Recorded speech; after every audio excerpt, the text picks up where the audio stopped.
Hello, everybody, and welcome to the Wait, What Are We Talking About podcast, episode 190. My name is Bret, aka Enigma911, and today, once again, I am joined by Charlie. Charlie, what's up? Not much. You know, just chilling. Yeah, that's good. Thanks for hopping on. I appreciate it. Absolutely. If you guys want to catch this podcast live, you can go over to twitch.tv/Enigma911. You can drop a follow over there. You'll get notified when we go live, so you can join in the fun and the conversation with us. But if you can't catch it live, that is A-OK. Go over to YouTube and podcast services the very next week, where it's broken out topic by topic and put as one big video and MP3 for your amusement on the following Friday. Last but not least, any way you can support the show, like, share, subscriptions, reviews, whatever it is. It may seem small, but it does help the channel grow. So you can do that. If you can do that, we would love and appreciate you for it. If you don't, probably still love you though. Right, yeah, you know, a little less, but yes. At least you're spending your time here with us. And time is the most valuable resource. It is. It's finite. And it just never stops, man. It's true. And I hate it because I keep losing it. But yeah, today we got some fun topics for you guys. So I wanted to pick Charlie's brain about some of his hobbies. Can we keep it inside my head? I mean, I guess so. All right. I don't know how that's going to translate on screen or through the audio medium. Yeah. But, you know, you do you. Twitch might have something against, the removal of the skull. Oh, I don't know. Have you seen Twitch lately? There's something like Possibly. It is a way different It's website than it Halloween, used right? to be. You know, Yeah. it's visual Spooky. Woo. For our first topic today, I wanted to talk about Minecraft. Last time you were on, we talked about your gaming history. Right. And I feel like we definitely talked about Minecraft for a bit. Yeah. But I kind of wanted to delve deeper into it. And, just see what really clicks with you with Minecraft. So, I guess just to start, our history with Minecraft. Oh boy, I don't remember the year, but we were late to the party. I thought the same thing of like, what year was that? Yeah, but we were definitely late to the party. I can't remember what first tipped us off. Was it Nolan talking about it? From my perspective, it was you. It was me. I had not heard of Minecraft. I've never seen anything. I've never had any introduction to it at all. Sure. And then you were like, hey, I've got a game I think you might like. Okay. So yeah, I don't remember. It's been a while. We're old. But whether it was a friend or maybe it was Achievement Hunter, I don't know. But I remember seeing Minecraft. We finally tried it out. Yes. We were crashing at my place. Parents were out of town, so we're like, hey, whatever, we'll hang out, play games, chill, the usual. So we finally tried it out on Xbox 360. Mm-hmm. And I think for 2 days straight, that was like all we played. We played until like 5 in the morning, got a couple hours of sleep, and then delved right back in. Woke up. Yeah. To the game again. Like, I gotta go to the bathroom, I guess. I need some food, but I'm coming right back to it. Like, don't go anywhere. I'm gonna be right back. Yeah. And this was the time. I don't remember what it was, like what version it was, but there was like nothing special. It was like cobblestone. You had your wood. Yep. Apparently there was redstone somewhere. We couldn't find it. No fucking clue. We thought we needed that for our torches, and we're going insane. Because there wasn't like go into the menu and see all of the options and like here's the recipe. Like no, it's just like there's the world. Go find stuff and see what you can do. Yep. And just make the tools and do the dig. Yep. So that's what we did. We just ran around and got lost as fuck. And it was the Xbox 360 world, so it was only so big by so big, and we still got so lost. We're like, my house is gone forever. I'm not gonna find it ever again. I'm gonna make a new one. Yep. That was a really good time. It was a very steep learning curve. Like, figure out, okay, you need the beds. What do you need to even craft anything? The crafting table, figuring out that opens up all your options. We already talked about the torches, thinking we needed the redstone, but no, you just need the coal, or if you wanted to be a barbarian, the charcoal, or whatever. Right. Like, there was no forum of, like, so how do I do, what's this? Yeah, I think we tried looking stuff up, and that's what got us on the redstone path. We're like, oh. Torches, and then redstone torches. Like, well, yeah, I want a torch. It's red. That's weird, but, like, I guess I need light, so that's what I gotta do. And then we're like, well, we need iron to get to the redstone. How do we fucking get this? How do we do this? I don't even remember how we figured out, like, that we needed just regular torches. Right. But it was like a light bulb moment, yeah. Yeah. But so yeah, we started with that, and then once we finally at least got some kind of bearing, grasp. Could we play online? I think we played online as well. Mm-hmm. But we built our world. I had my giant dirt house. Everything was dirt except for that one room where you put the lava. Yep, and then I had the lava moat into the waterfall. And then I made a farm, and I had all of my sheep and shit just like tiny little pen in. And then I figured out I could dye them, so I was like, oh, rainbow sheep. And then you took it just to the next level and made like your castle in the mountain and like just spiral staircase. We were finally smart enough and built a path in between our shit. We got so lost so many times going back and forth. Like, hey, I've got materials. I need some of your materials. Like, how do we fucking get to yours? And then especially at nighttime when all the mobs come out and they're attacking us and we're like, fuck, no, shit, no. Yeah. Just trying to dodge just to get to the other person's place. So, like, definitely. You started making that road. Yeah, so we made the path in between. And yeah, it was like night and day of your build and my build. I'm like, oh. But yeah, that was a fun experience diving into you for the first time and like learning everything.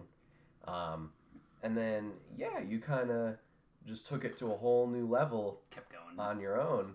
Yeah. So yeah, what kind of inspired you to start up your creative world? Because when we played initially, we were survival. Right. And we were like, I remember jumping to that. We were like, we'll try medium or whatever it is. So we're just getting slapped left and right. We could not survive like more than 5 minutes. So we ended up adjusting it to easy or whatever. But yeah, you jumped into creative, and what kind of started that for you? Well, you've played Sims. Yep. So Sims originally was supposed to be an architecture game, and it was just a 3D modeling thing, so you can build walls and see what, kind of roofing and stuff you can do. And they're like, hey, we can put people in there and make it kind of a simulation, kind of like this. So I really liked Sims for its architectural thing. That's why I played Sims. And then I never played with the people, When I did, it was like trapping them in the pool because it was funny, But Minecraft really was kind of just, I can make rooms and I can see like how far I can go and dig down and make this something that looks pretty. I can take this hillside and turn this whole thing into a nice little house and garden, and there's waterfalls and all sorts of things. And like, cool, I've finished that house. Like, why don't I just make another one? And I've got a neighbor, and there's another neighbor, and like, well, these neighbors need a place to buy groceries, so like there's a grocery store. And like, just thinking outside the box of, if I were to try and create a village, you come across the random villages that are out there in the world, and they've got their little sprawling thing with their little paths and stuff like. So I just kind of duplicated that with my own tools and mind, and where I was going with it was one step at a time of like, what do I want to do next? And then I would kind of just going around, like, I'd build a house, and I'd build another house, and I'd build another house, and then I'd kind of need to support those guys. And then I was like, I'm going to go over here and build a little bar, because they're all going to want to be working or whatever they're doing. And then I had a gap. So then I was like, cool, now let's connect it all, So then I would have like a pre-planned neighborhood that I would go through and put like this, you've got a picture right here of an above view where I've got a gap, and then I filled it all in with colored wool. So I use the colored wool. I usually use orange to indicate buildings, and it's obviously a color that is so obtrusive to everything that I don't want it there. It's visually, displeasing, but it's there so that I can see that I want to do something, and I can kind of help myself visualize different things that I want to do. And then I'll use green for parks and like open spaces, and then blue I started using so that I could kind of have it like a different, so I could differentiate myself between, like, I want to have these be residential and I want these to be commercial.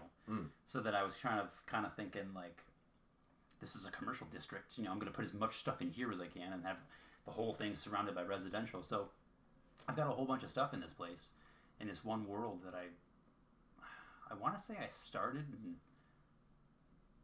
2017. Probably, yeah. Somewhere in there. Whenever the Xbox One came out, I think it was just after that, like maybe a year or two after that, they offered the Xbox with Minecraft. And someone bought me the Xbox with the Minecraft edition, and I just played the crap out of that. And I started that world, and I just kept going with that world. Mm-hmm. And I still have it today. And this is the one that I've constantly been working on. Mm-hmm. And I've made other worlds, you know. Mm-hmm. I get bored of creative mode a little bit. Oh, okay. So then I'll go and challenge myself with some survival. And like, cool, I know what the materials are and where I need to get them from. And then I'll, you know, how far can I get? How long can I go without dying? And like, sometimes it's pretty far. Mm-hmm. You know, it's compared to the days of when we started. Oh, yeah. And it was, I couldn't go, you know, outside the house without dying or getting blown up. Yep.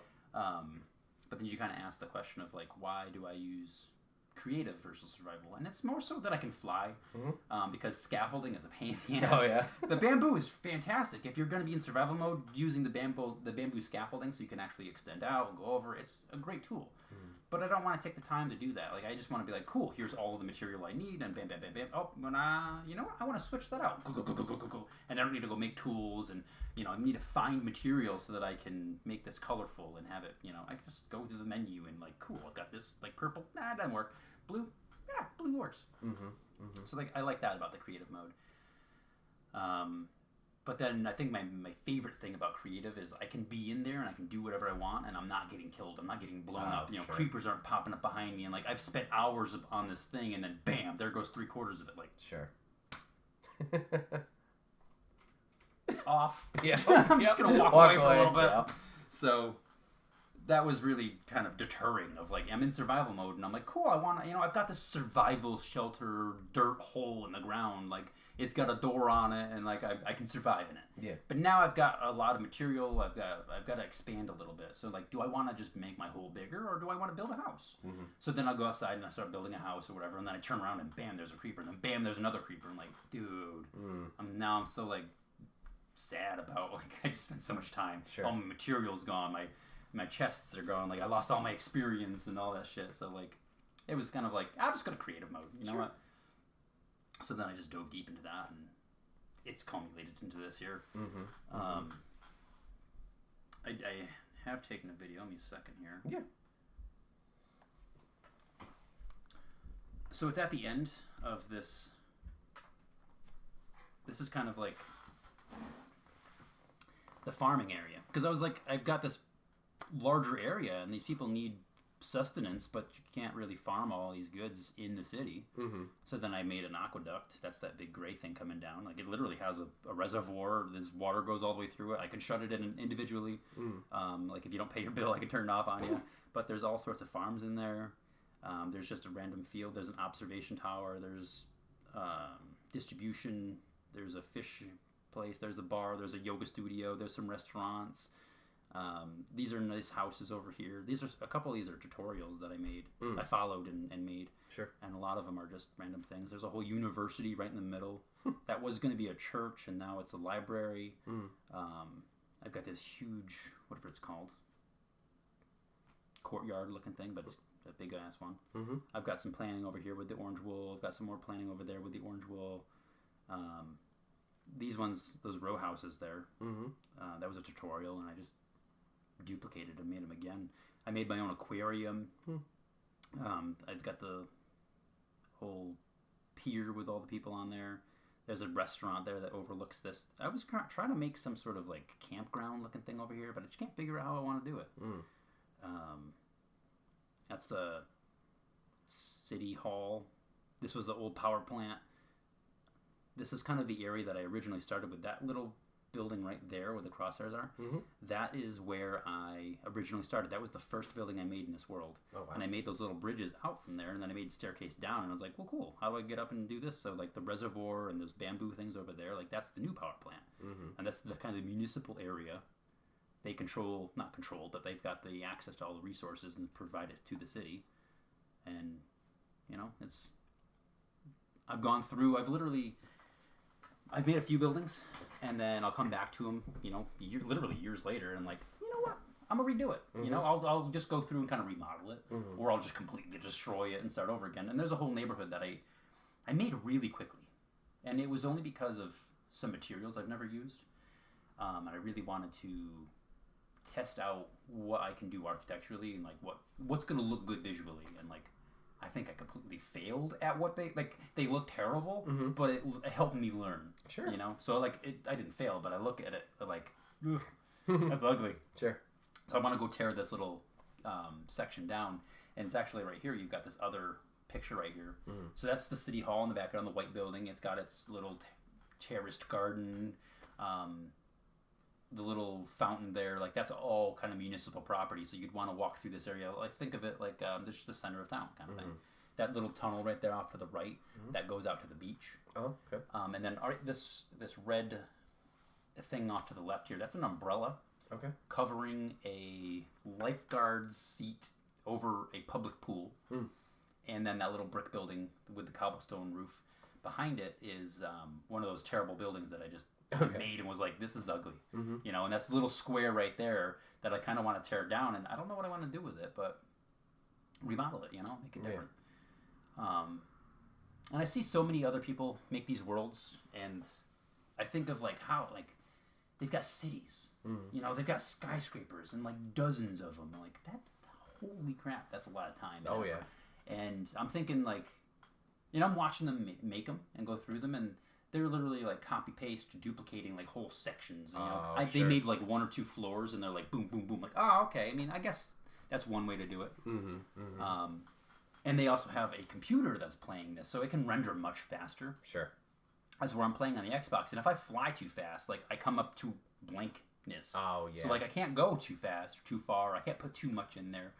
I try to make everything that I can functional, but there's a few things, like I make some tools, I'll make some machines that, like, you know, there's one section where there's this giant mine and I've got it all mined out and there's all carts and stuff going through there. Like, it's someone's job to go down there and be a miner.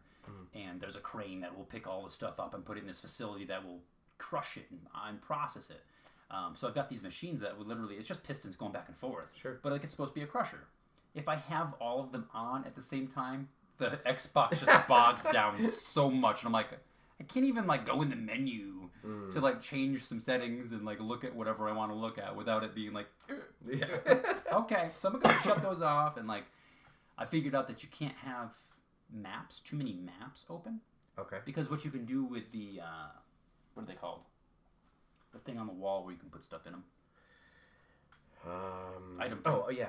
So you put an item frame on the wall, and you can put a map on the wall. I'm like, that's awesome, you know? So then what did I do but take above view maps of my city as it grew, you know? It was really cool to see the buildings kind of appear and, like, watch and look at the line, because, like, that's awesome. I love maps. Sure. So, like, this is how I'm thinking about it, and then now I can visualize it. So I'm putting the maps all over the wall, and I had this giant one. I swear it was, like, 16 by 16 individual maps. And I was just sitting there, you know, I had all the maps on me, and I just went bam, bam, bam, bam, bam, bam, and I put them all in order, and it looked fantastic. And then I went to back away, and the Xbox crashed. Oh. And I was like, oh, God, okay, that's too many. Interesting. But I also had, like, a 4x4 over in the library. I had a 2x2 in the university, and then I had a couple over here, like, in someone's house. I had one over here, I had one over here, one over here, and then I had this 16 by 16 map wall. And I was like, the Xbox just can't handle that much. Sure. Because what I did wasn't just maps, it was the locator maps or whatever. So I don't know if they were following me. Like, if you looked at them, if you were looking at them, if my icon was moving around on them or something. Oh, okay. Like, I don't know what was going on, but, like, I just couldn't handle it. So then I took all the maps out, I took the machines out, and, like, it kind of sucks that, like, there's so much in the world that I was toying around with. I'd had redstone machines that would just, I would sit there for days, and, like, I would just work on this one circuit. Of like, it's close, but, like, what if I fuck this off and do that and go this way with it? And, like, awesome, wait, but that really is cool and works. And then I can't leave that machine running. Right. It just, I can't do anything else. Yeah. So, you just brought up another photo here. One quick sidebar I'd like to bitch about. Maps suck. Maps were good when we first started. They made sense. Yeah. And now there's like, oh, you have a level 1 map. Oh, you have a level 3 map. Fuck you. Just give me a map. And what's the purpose of the level 1 map? Like, what am I going to do with that? Yeah, it's a tiny square. Just give me the big square. Like, what am I going to do with that, really? How much of the map do I really need? I mean, if I'm, like, deep underground and I'm trying to navigate some tunnel, I guess, that's the only applicable thing I can see it being good for. But, like, level 4 is, like, I always upgrade the maps. Yeah, you have always to. upgrade the maps to a level 4 because, like, it's so pointless to have it so small. Like, you're just way too zoomed in. Yep. Way too zoomed in. But you brought this other picture up here, Mm-hmm. and this is a nighttime shot. And I tried making it as visually pleasing as I could. So one of the problems was I had this world in creative mode on hard. So I had as many mobs as I could possibly have running around, and I tried popping lights up so that they weren't populating within the city. Sure. Right? So I was trying to you're fine to be outside the city, we'll put defenses up, we'll do whatever we need to do, I'll tower defense the shit out of this. But the middle of making this, I was doing the streets and whatever, and that was the moment where they were like, cool, now zombies can be in the water and pull you under. Like, oh yeah, what the fuck is this shit? Yep. So I literally swam through the ocean and just put a shit ton of those sea lanterns. Yep. And I illuminated that water so they weren't populating within the water. Because I'm walking along the edge, I would, every so often, I'll just pop into survival mode and try and go through a building. Like, I can't fly. Sure. And they'll be like, oh shit, I forgot a whole set of stairs. Like, I can't, you get caught up in the moment and you're like, wow, here's a whole nother story. Here's another floor and here's another room. And like, how do I get to that? I can't even open the door. I put metal doors because I wanted them. They're nice. Like, oh yeah, I forget the buttons. Yeah. So like, I'll go into survival mode. Like, is this functional? Can I use this? Sure. And then I was getting attacked by zombies coming out of Random the water. I'm like, fuck! what the fuck is this? Yep. So that kind of pissed me off. So like, and then I went through and I just put lights everywhere. But even like on the outside by the ship there, that whole harbor is illuminated. Underneath the pier is all illuminated because I don't want them popping up underneath. Sure. And the aquarium is all illuminated, and the aquarium is also connected to the ocean or the waterway. Oh, okay. But yeah, I've had so much fun with this world, and it's not only this area here. I mean, I've taken the boats, I've flown. If you go straight ahead down this road here, there's this right in the middle, right there. Yep. There's a road that goes all the way up, and I made it. There's 3 different things with it. On the top, there's I don't even know what it's called, pathway, and that's kind of like where the horses run. And then next to it is stone. So then you've got 2 different surfaces, so the people can walk on the right and the horses can walk on the left or run. Sure. Underneath that, it's literally like a double highway here. Underneath that are 2 tracks, so that minecarts can go through, so that I can get there faster. I can transport goods, and I can now I've established trade with other villages because I found other villages, and I'm like, cool. Well, now I'm gonna I made a train station at one of them, and then I'm just connected to them. And it's funny because everything's working as much as I possibly can. Everything's connected to the harbor and whatever. I'm over in the harbor one day, like, cool, I'm gonna walk over here and there's a villager inside the minecarts at the thing. I'm like, hello. You're from like 2 villages away. Like because they're all different, right? Yeah. I had an Arctic guy in my harbor. I'm like, where is the Arctic village? I literally flew away, and it was like 2,000 blocks away. Dang. Like, holy shit! Like, you just got in my cart and just went for it, buddy. Yeah. So it's pretty awesome to find all that stuff, and I've built up a few spots over there at those villages and kind of claimed them, whatever. And on the other end of the town, so from that video we were watching. Yep. If you come from the farms, if you go out the farms from behind us, there's a whole pathway and there's bridges. I've got archway bridges that are pretty neat, that just randomly go out into the wilderness, and then I happen to come across a village. So now it's connected to that. So now I'm trying to figure out what can I put at the end of those towns to have trading posts and stuff like that, and kind of establish things. But in the middle of this, where that road ends, there's literally a little hub. There's a train station and a horse stall, and then that's right next door to a farmer's market, giant farmer's market that's all covered, and there's individual tiny little booths that you make your goods miles away and you come here to sell them. So you've got this tiny little nook where you've got a whole bunch of little chests, and you're just like, cool, what do you want to buy? And what are you buying? What are you selling? So it's just pretty neat of thinking about it in a city sense, and then being also you have to have the rural aspect of it, because there's not everyone's going to want to live in the city. So there are a few random houses that are just there. You know, I just stopped one day, I just double tapped A and fell, and was like, cool, I'm gonna build a house here. Yeah. And then how do I connect it back to the city? So there's a witch's hut out in the wilderness randomly. It's just close enough, but just far enough away. So I was trying to figure out how to make warning signs, and the new sign update, I don't know when that was, there's a new update recently where they've changed the signs you can do. So like you used to have them, they were just posts. Yeah. And then they added color to them. And then now they can be hung this way or they can be hung straight up and down. Oh, okay. So they're pretty neat. And I was like, that's awesome. So now I kind of want to stick some over there of like missing child or something like that. Like the witches like stealing the children and like. Yeah. Oh, that's cool. Yeah, I haven't played in quite some time, so I've seen like they've added certain animals or mobs. Yeah. But yeah, it's crazy just what they keep doing, and it's great that they keep doing it. How many years later? Right. Yeah. I just saw something today that on the Minecraft Instagram, they have it looks like a gray white shark. Oh, jeez. Okay. Like because what is in the ocean to really be a mob? Like what's going to attack you in the water? Oh well. What's going to attack you in the water are those zombies. Yep. Or if you get too close to the underwater monument, those whatever the freak those things are called. Oh yeah. I don't even know what they're called. They're annoying as hell though.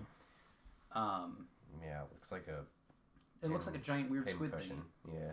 But those things, those are really the only predators out there. Mm-hmm. So like a great white shark. Right. That's kind of scary. I don't really want. I don't know if can they eat the whole boat. So I'm gonna need a bigger boat. Yeah. kind of mentality, but yeah, I've spent so much time in this world. Mm-hmm. And I'll play Minecraft maybe once every 2 months, once a month or something like that. Mm. And I'll come back to it, and sometimes I'll do, a day's worth of work. I'll spend a couple hours working on something, and like, it's funny because I'll go a couple months in between, and I'll come back and like, what the fuck was I working on? Sure. Like I've got so many half finished projects. I'm like, what do I want to work on today, kind of thing. Mm-hmm. And this was one of them. You just switched over to this picture here.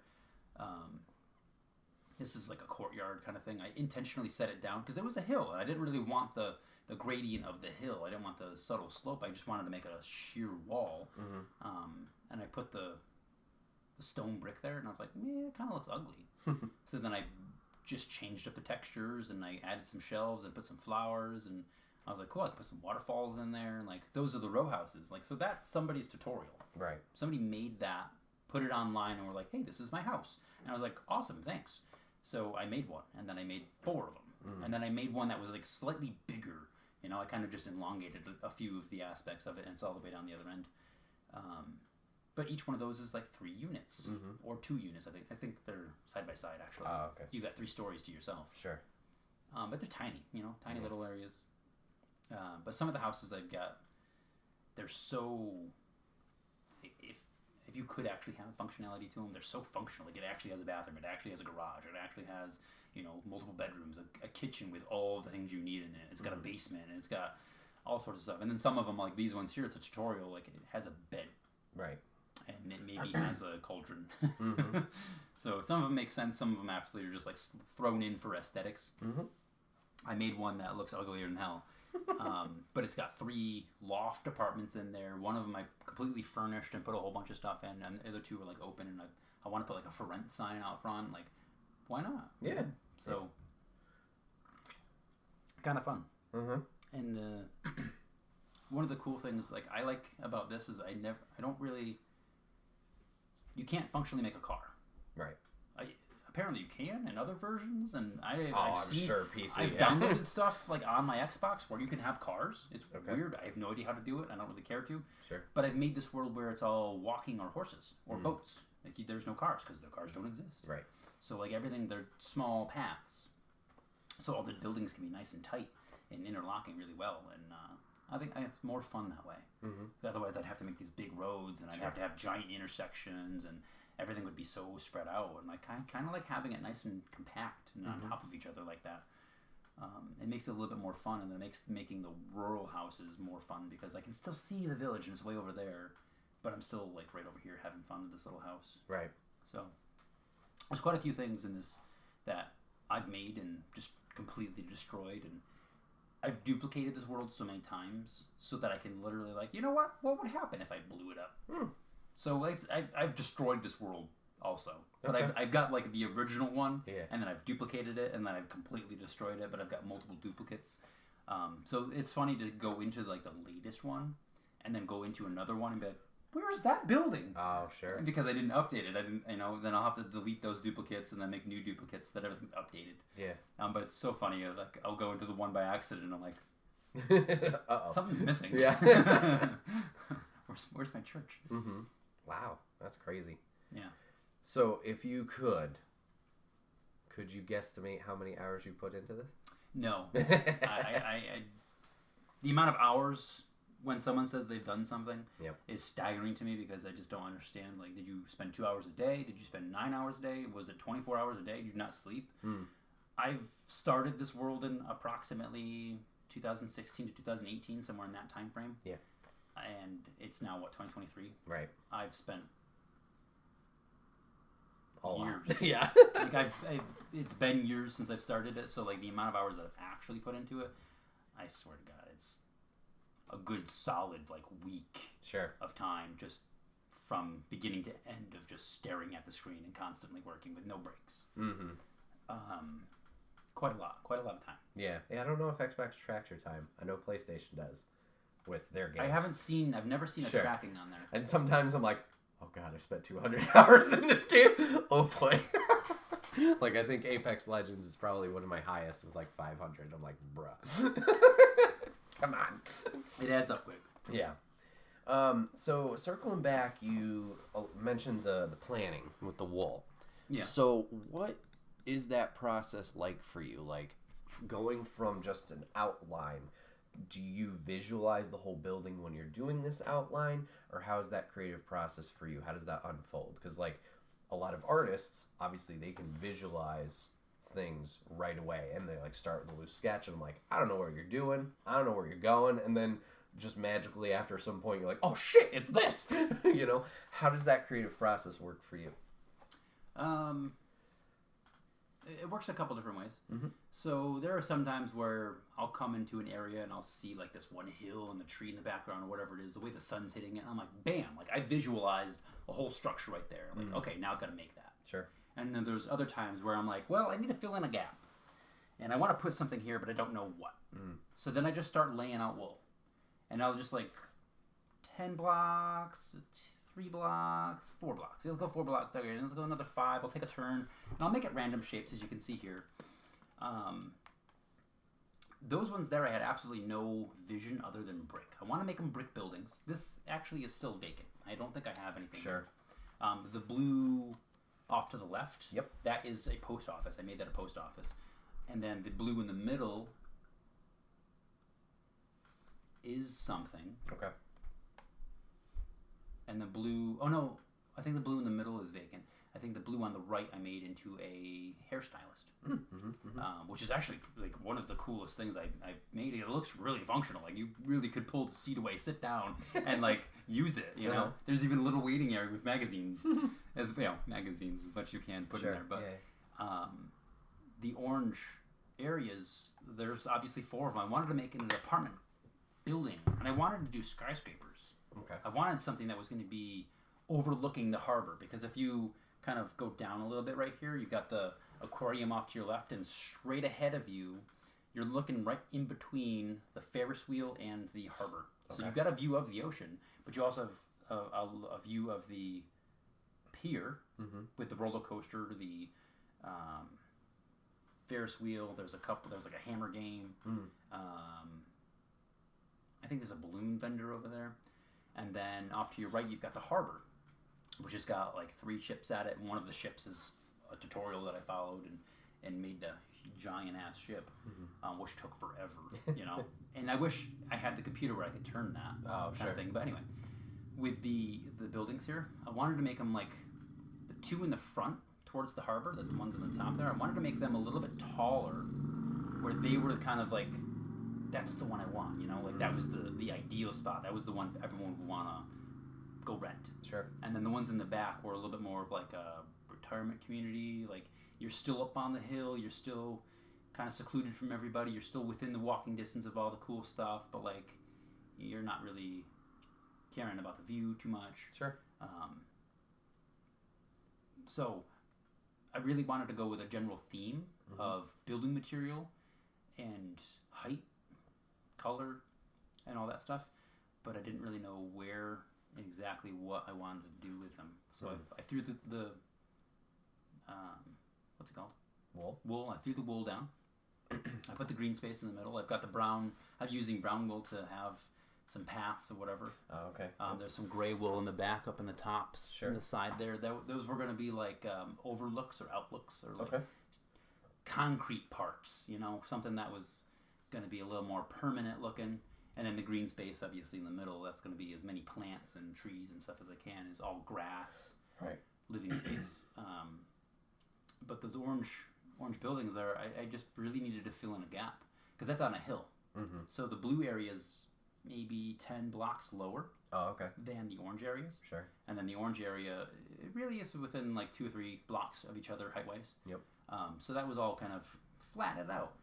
And I wanted to put something there to be next to the aquarium, and then I've got a nice commercial district across the street here. Mm-hmm. There's a big restaurant right there to the right. So I wanted to have someone that's going to be like right there. Mm-hmm. Those are the people that are going to be living downtown.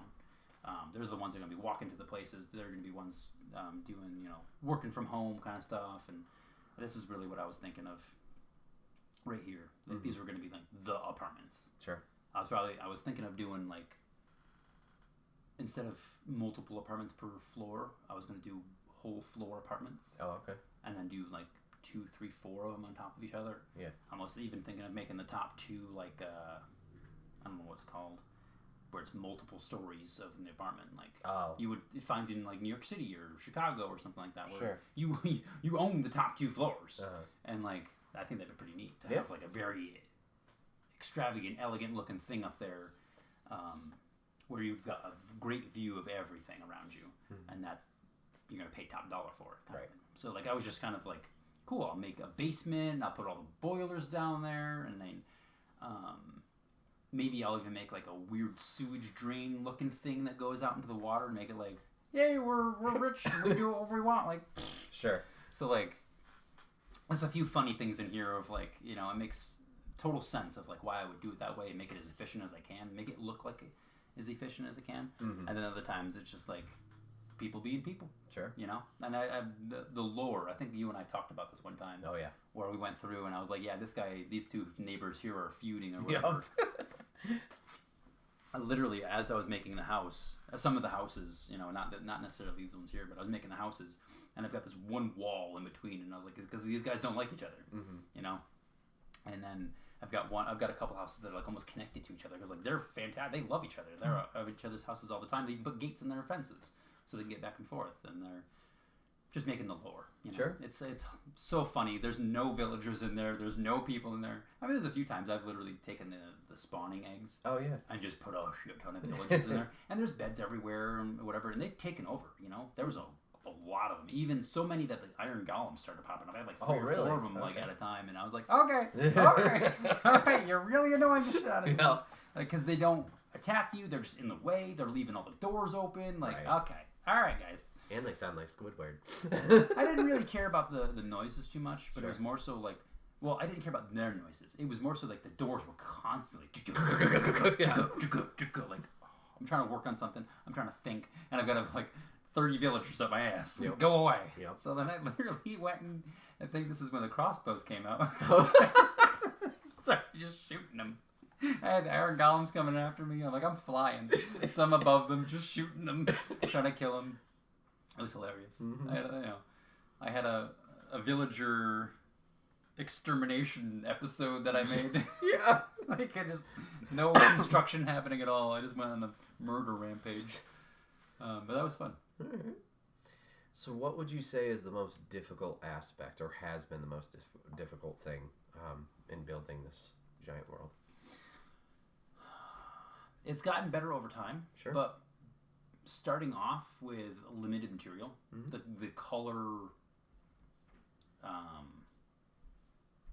like the palette, or the palette of colors that I had to work with, that was available to work with, sure, was so minimal. Yep. It was so just, if I wanted some color, it was just so bold and like, here's color. Yeah.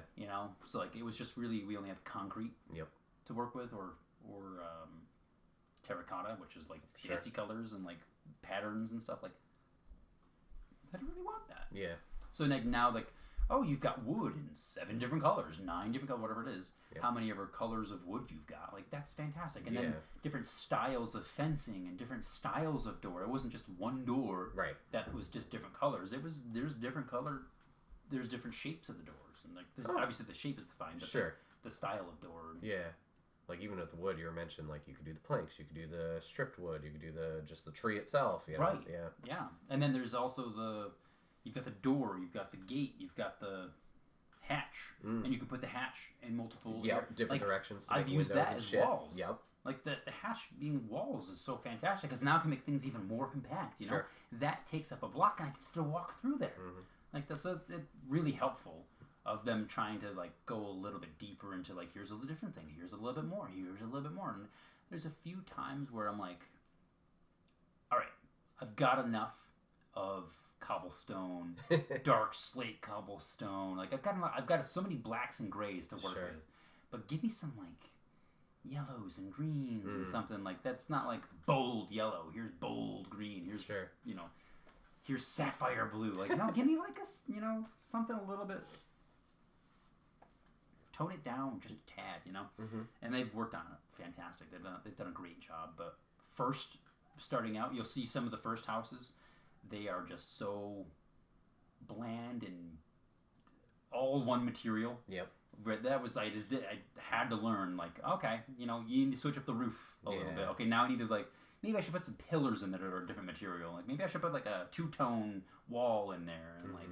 Maybe I can do like different walls, and I even did some that the walls are double or triple thick, so that I can make like recessed windows, or I can have like an interior paint scheme, and the exterior all looks the same. And like, it's difficult because then once you start making walls 2 or 3 thick, you've got to make your house much bigger. That way, it's not like I've got a whole way to meander through. So like, I still want a full size bedroom, a full size kitchen. I still want a full size basement looking thing. But now I've got this giant building that's like, oh my goodness. So like that's pretty challenging of like I can't have a 2-tone block. One block can't be 2 different colors on different sides. Of my choosing. Some of them are, it depends on how you put it down. It looks different. Yeah. I mean, I'll use the smithing tables, the crafting tables, I'll use chests, I'll use the barrels as the decorative piece. Because it looks good from the side or from the top or from the bottom. It all depends on how you put it down. It looks different. But if I want one side to look like wood and I want one side to look like concrete, I can't do that. So now it has to be too deep. So I can look like wood on one side and stone on the other side.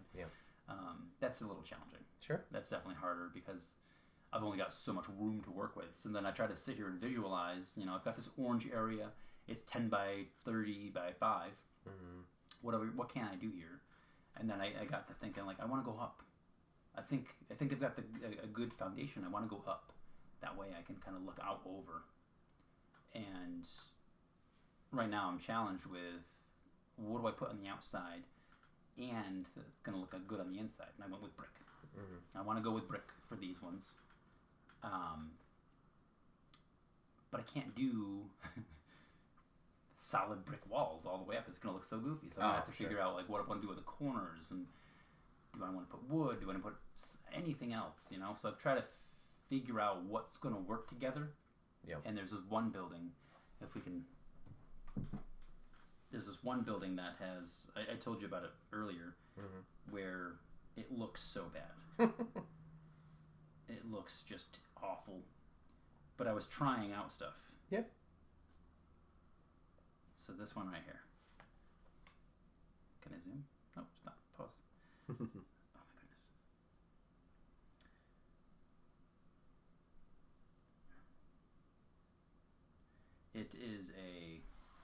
This is the 3 apartments. The 3 loft apartments. So one is, I tried using different material on the roof so I can try to make it different tones. I tried using different materials on the siding, so it wasn't necessarily just flat. It had texture to it, I tried using stairs so that it had a lip. But I did too many stairs, as you can see. So it's everywhere. But there's windows in there, and then I even put like a little bit of a lip in there so that it's not like a straight line. you look at real buildings, like very few of them are squares or Right. rectangles. You know, a lot of them have a curve. Look at just the layout of an apartment. You know, it's never really a box. Here's your box and here's your room. Yeah. It always kind of overlaps a little bit this way and kind of sticks out. You're like, why is this room bigger than that one? Like, why would you do that? It just makes it harder on yourself to build it, but it looks so much better from the outside. Sure. It looks so goofy when you make a square thing, and like that's all we made Yep. back in the day.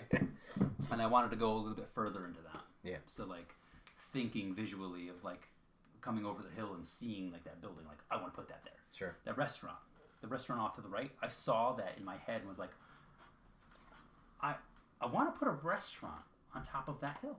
Mm-hmm. And looking at this picture right here, there's some stilts that go down. I've got this deck that goes out. It's 3 stories. The kitchen's on the bottom floor.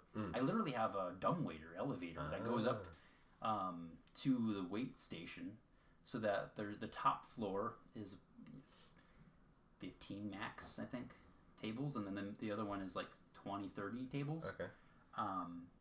And there's like a private balcony one on the top. It's very small. You can only fit 2 people on the balcony on the top, so it's a very private little area. But like I was out working on the harbor, and I turned around and saw the sunset over this hill, and I was like, yes, I saw the restaurant. So that was one of the examples of where like I saw it, now I need to make it. Sure. And these ones here, I need to fill a gap. Yeah. So I usually use the wool to either measure stuff or fill a gap. Yeah.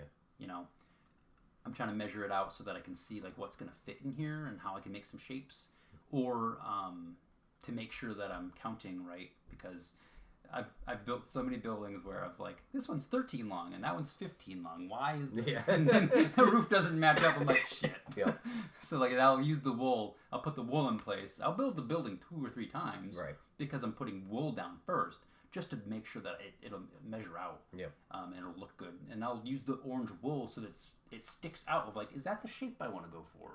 You know, I'll zoom out. I'll look at it from different angles of like, okay, maybe if I go a little bit higher, if I go a little bit lower, instead of using the real material that I want to go with, the original, the end material. Sure. Okay. So I'll use the wool so that it kind of pops out and I can see it differently from everything else. Nice.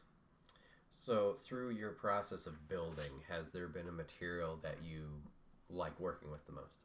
Cobblestone. Okay. I'm not cobblestone. Stone bricks. Yep. I love stone bricks.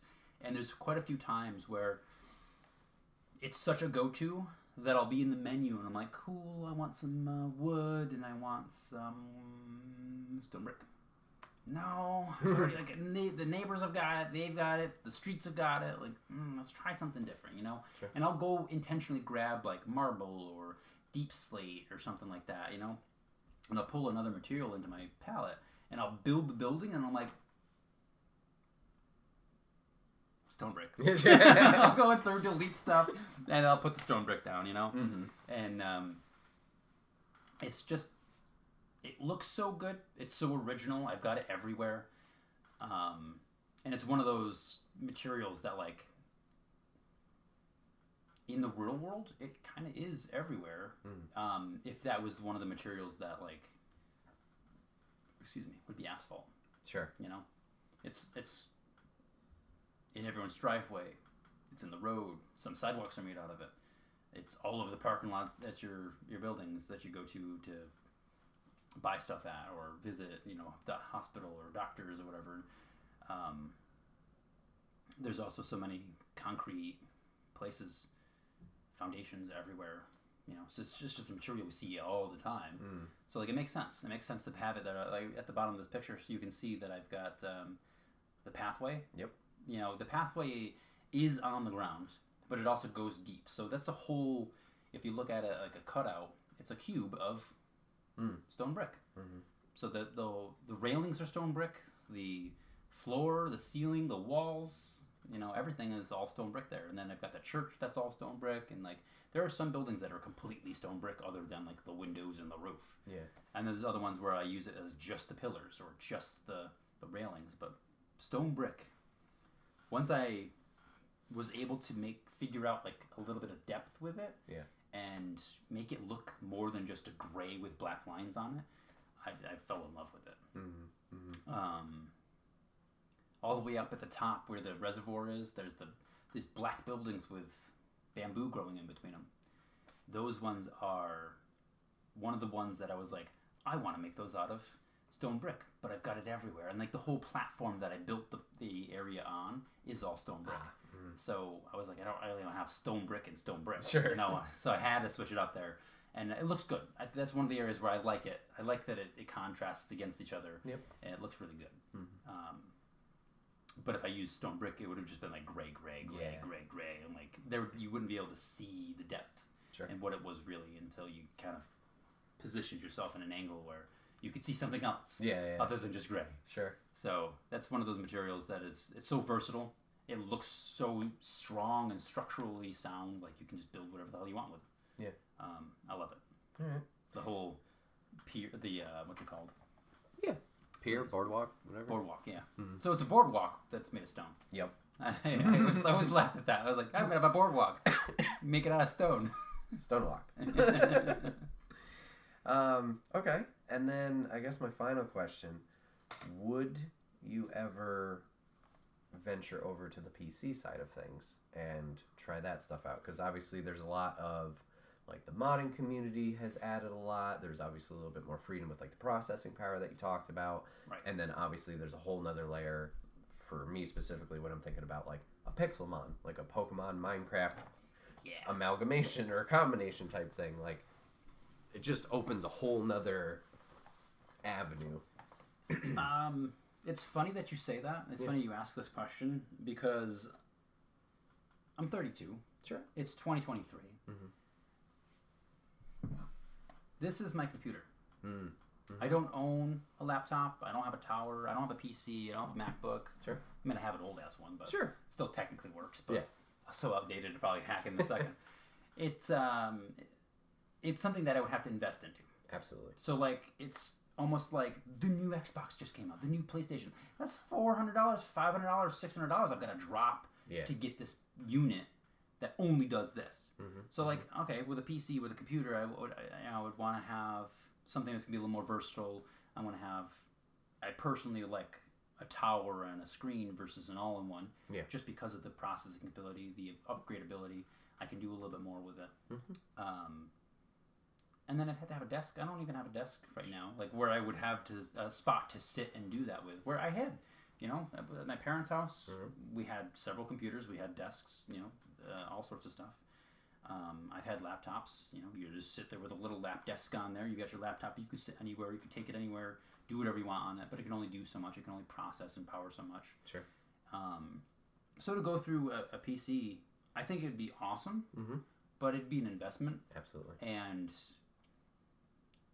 I just don't really have a need for a PC at this moment. Everything I need to do, I can do from my phone. Yep. And if I need a computer, which I haven't come across an instance, knock on wood, where I can't do anything on my phone. Yeah. I've got so many people and access to stuff where I can just be like, hey, can I just really fast? Yeah. Thank you. Sure. But like, I think it'd be really cool. Mm-hmm. I think it'd be so much cooler to be able to do something like this instance right here with the wool where I want to make it multiple stories. I could just make one or two of the floors and then just copy and paste it and make it as high as I wanted to without having to physically go around and be like, oh shit, I made 112 instead of 13. Like, fuck. Mm-hmm. And then have to undo everything and go back up and do it again, It makes it a lot easier. Sure. The creative mode in there seems like it's like God mode compared to what I'm able to do on an Xbox. Sure. I think it'd be really neat to be able to play on it and do it. It'd definitely be a challenge to relearn everything unless I would connect a controller to it. Yeah, you could do that. Yeah. Because I've learned so much. Sure, muscle memory. It's like muscle memory of like, cool, Yep. I'll just do it this way. But I think it'd be pretty cool to do it with a computer. Yeah. Mm. That'd be awesome. Sure. I think I could save a lot of time and expand the world quicker, I think, if I had computing power. Sure. I think what my limit right now is computing power. Mm-hmm. Because just the Xbox can only do so much. Yeah. Yeah. Being able to build some of the machines and stuff like that and leave them running, Sure. I've got a lighthouse in there, like I'll just go turn it off because it's like, cool, now you're bogging me down, but because the machines just run no matter where you are. Like, why am I so slow? I'm thousands of blocks away just exploring and flying around and doing whatever and like Oh yeah. Oh, I've got my maps. The maps are all open over there, and like the icon must be moving or whatever it's trying to process. Like, why? I'm so far away. Sure. I don't get it. Yeah. Like, I can't have a couple pistons doing a couple things at the same time, of like building some stuff and opening menus. Yeah. It's so funny. There's a few times where I'll hit select because you can see your hands. Yeah. And there's sometimes where I want to see my hands. And there are other times where I don't want to see my hands. So I'll go in the menu constantly and like turn that on and off just so I can see something. I'm like, cool, okay, yeah, I'll build some stuff. And then I'll put my hands back. Yeah. I don't know why. I like to turn it on and off. Yeah. But I'll hit start or select, whatever it is. And wait a moment. Sure. And there's the menu. Okay, now I can navigate. Maybe. Load. Okay, there. Now loaded. Like, holy shit, slow sometimes. Right. It's funny how it bogs down so much. I'm like, I used to do so much with Roller Coaster Tycoon on that computer. What was like the parameters of that computer? It was just such a, in today's numbers of like gigs and processing power, of like, it was just so minimal. Right. But Roller Coaster Tycoon ran so smoothly. Yep. Your rides could go. You got all the people walking around. Yeah. Yep. But here I can't have like a couple villagers hopping over in the corner trying to get over a fence and a piston in the background and a map open without going like, jeez. Sure. So like, yeah, I think a computer would definitely alleviate a lot of that. Mm-hmm. If the Xbox was upgradable, if I could like, just a couple more gigs of RAM or some shit, like. Yeah, and I mean that is the nice thing. Like we talked at the beginning, like how you've been able to take this world from 360 to the Xbox One. I don't think you have a series yet. No. Okay, so I assume you would eventually, if you wanted to, be able to do that. But obviously with the PC gap, I don't think that's available. So at least for that purpose alone, at least that's nice that you can keep progressively upgrading your stuff that way. Right. So there's that at least. Yeah. I'm definitely a generation behind on the console. That's fine. But like, I have no need for it. Like, sure, yeah. What do I play but Age of Empires, Minecraft, and I can't even remember the other name. Sure. Dynasty something. Oh, not Dynasty Warriors. No. It's it's a free game that you get through the Game Pass. Sure. And it is you don't even download the game. You stream the game. Oh, you're doing that. So it's kind of choppy. Yeah. You're streaming a game, but it's a fun game. You know, I enjoy playing it. And it's so weird to me that like you don't download it. Sure. Oh yeah. So. Yeah. Technology. That's the other one that I've kind of played most of the time. Like, but it's really those, like, I'll play Minecraft. Right. A few hours here or there when I have time. Yeah. And then if I don't want, if I'm not playing that, then I'll maybe pop into Halo Wars for a little bit. Sure. Get my ass kicked or kick some ass. Right. And then it all depends on the day, Yep. I haven't played anything else really in a long time. So, like, justifying the cost of another console. Right. When this checks all the boxes, like. Right. Wait for it.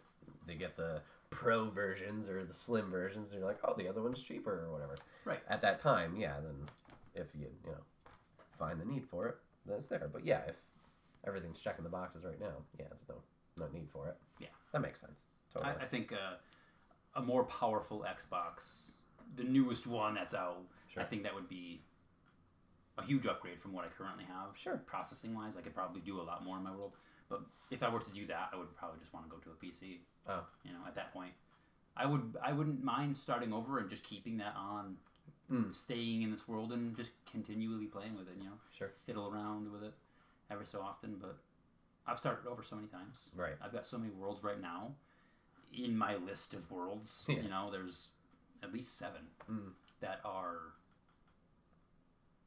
survival. Yep. I've got a couple of them that are creative, just so I can go and blow stuff up and build machines and see what's happening. And there's nothing else going on in the world, so like the machine will run well. Yeah. I'll go into a creative world, make a circuit, and see what it does, and like intentionally break it. Yeah. And then try and build something, go and mess it up there, and then make a mess. I'll go make a mess there, and then I'll just delete the world. Yep. Go back to my original world, and then make it. And kind of figure it out. Sure. That way I'm not destroying this world, trying to all right, I need a flat spot, and I need to do this, I need to dig a hole. No, I need to go that high, and I need to go up. No, I need to go, I don't know. Yeah. So, like, there's a building in the way. Shit. Yeah, that's smart. So I've got a couple of survival worlds where I like to just challenge myself. I've got this one where it's funny because now the world is huge, and I started out next to a village, and I was like, cool, I'm going to claim this house. So I just took a house, I kicked the villager out, I stole their bed, I dug down, and I built up, so the house is like 3 stories, and I've got a basement, and I started being inside that house, and I was like, cool, I need material, you know? Where do I go? So then I just started going one direction, and I was exploring, and I was 3,000 blocks from where my original little village was, and I've got all my stuff that I want now. I'm full. My inventory is super full. Can't do anything. So now I'm going to trek back and put it all away. Yeah. Start using stuff, build and expand. Lost the house. Oh. I was like, it's 3,000 something that way, and I got close enough to it, you know, and I know it was across this big lake, this big body of water, because I told myself I'm going to go this way, you know, and I instantly came across the body of water and was like, all right, I told myself I'm going to go this way, so I stuck to it, and I swam, and I swam, and I swam, and I swam. I was like, oh my God, what did I commit myself to? Right. Finally found land, and then I went and explored all of that, got all my stuff. So then I'm swimming back, and I'm like, I don't know where I'm going. Like I'm pretty sure I didn't turn or anything. I'm watching the numbers, and I haven't turned, and I came across an island. I was like, fuck it. So I claimed the little island, and I made this little island into my home, and it's deep. I've got basements in there and all sorts of stuff, and now I've built an underground portal and all sorts of things down there. I've got farms everywhere. I've got kelp farms. And, pretty cool little island, you know. And I kind of camouflaged it. Like I built the house down into the ground, and like it's kind of covered in bushes, so it looks pretty cool. Sure. I was maybe 100 blocks from my original house. I was like, I gave up. You know, I was like, fuck it. So I made this new thing, and after I did that, I got all the materials I wanted, and some of it was materials to make TNT. So now I blew up the house. And all the villagers are all around or whatever, and I started killing the villagers, and then I ran into the water, and, you know, just fucking around and having fun. You know, sometimes you just I need a creative outlet. I want to build a village. I want to be methodical and, like, mathematical, and, like, cool. So if I do this, and I have a window there, and I can make it look like this, and whatever. And other times I'm just like, cool, so how far can I shoot an arrow? How many skeletons can I kill before a creeper pops up, you know, or whatever? How many creepers can I have chasing me? And I'll just kind of like gather as many as I can, and then try to kill them all, and like it never works out. But it's fun. It's fun to, you know, switch it up. And the game's so versatile. Definitely. That like, I don't really want to build anything right now. I just want to go kill stuff, or you know, I want to go actually earn my things and have to find like, where the fuck is iron? Where do you get iron these days? You know, you come across deep slate iron before you find any real iron or a regular iron. You're like, oh my God, I don't have iron tools. And I've just got cobblestone that's gonna go through so fast. But I love that the worlds are so giant now. Infinite, technically infinite, but like. Yeah, the farther you go out, the buggier it gets. Sure, right? Sure. You know, I've gone out to 10,000, and the Xbox is like, no. I'm like, all right, yeah, I'll turn around and fly back.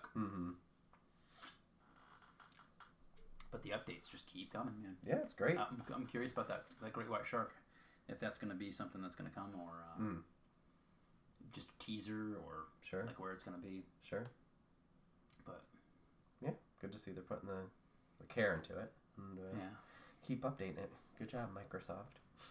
Yeah. After someone buys it, you're like, scary.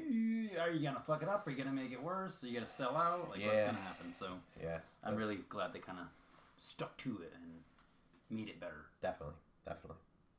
Yeah. Well, nice. That wraps up topic 1. Big, hefty topic. I like Minecraft. So let's move on to topic 2. Let's talk about another hobby. Photography. How the hell did you start getting photography? So that's your question is, how did I get into photography? And I don't remember exactly where it began for me. Sure.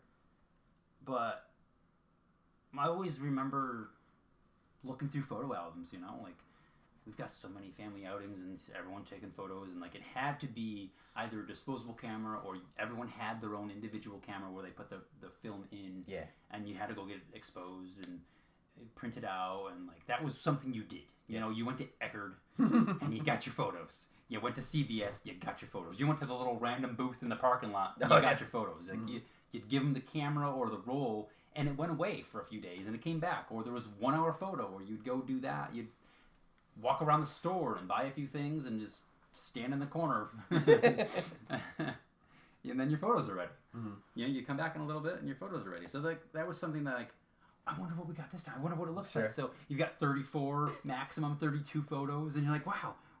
Oh shit, I thought that was shit. Like, what the fuck happened here? You know, it was all black and gray, and like, so I saw some of these photos, like, that's awesome. So then, like, my parents started giving me disposable cameras when I'd go on school field trips and stuff. Like, that's awesome. So we went to Indian Ladders, and we went to some farm, and like, I had a camera, like no one else had a camera. I was like, I feel like a badass right now. Like, I can take photos and whatever.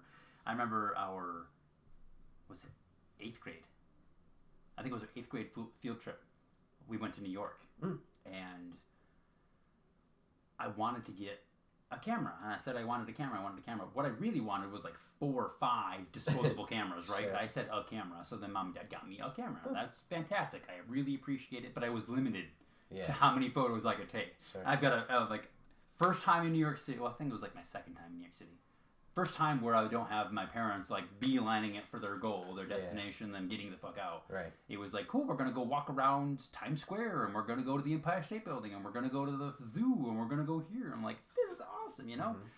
So I had my camera, and I'm taking photos or whatever, and my buddy didn't have one. Mm-hmm. Mike, you remember Mike? Yep. So Mike didn't have a camera, and we saw Green Day. It was, was it Mad TV or TLC or MTV or whatever studio was right there. You know, it was like 2 or 3 stories up, overlooking Times Square, and you could see them. You know, what's the mate? Billy Joe was up against the glass, like waving. Nice. And we're all like 8th graders walking across the street. We're going to fucking Planet Hollywood for dinner, and we're like, wow, look at this. And the teacher's like, get out of the road, let's go. And we're like, wow. So Mike kicks my camera. Mike's like, click. Like, there's no zoom. Yeah. It's just a disposable camera. So like, it's just a wall. You know, like I exposed the pictures, and I'm looking at it, and I'm like, the fuck are these? Like, I don't remember taking these photos. I was like, oh.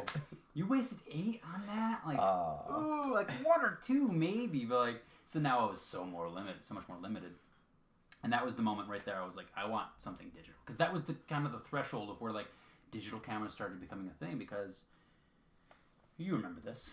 I'm pretty sure you remember this. My dad always had a camera, camcorder on his, and I'm talking on his shoulder, because you couldn't, it wasn't a handheld. It was a shoulder mounted or a tripod mounted only kind of thing. Yep. Because it was 15 pounds, had VHS in it. Like, he had a freaking bag that had 2 or 3 blank, almost tapes in there.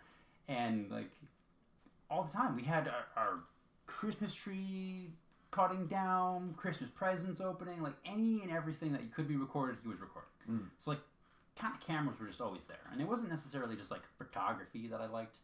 It's more so like the camera aspect of it. I like the construction of them, where the lenses are, how the lenses are, how many lenses there are. Like, some of them are curved this way, and some of them are convex and concave, and there's just 5 or 6, 9, 12 of them, like, all linked together, and it all kind of like filters through to the sensor. And like, it was just mind-boggling of like, who figured this out?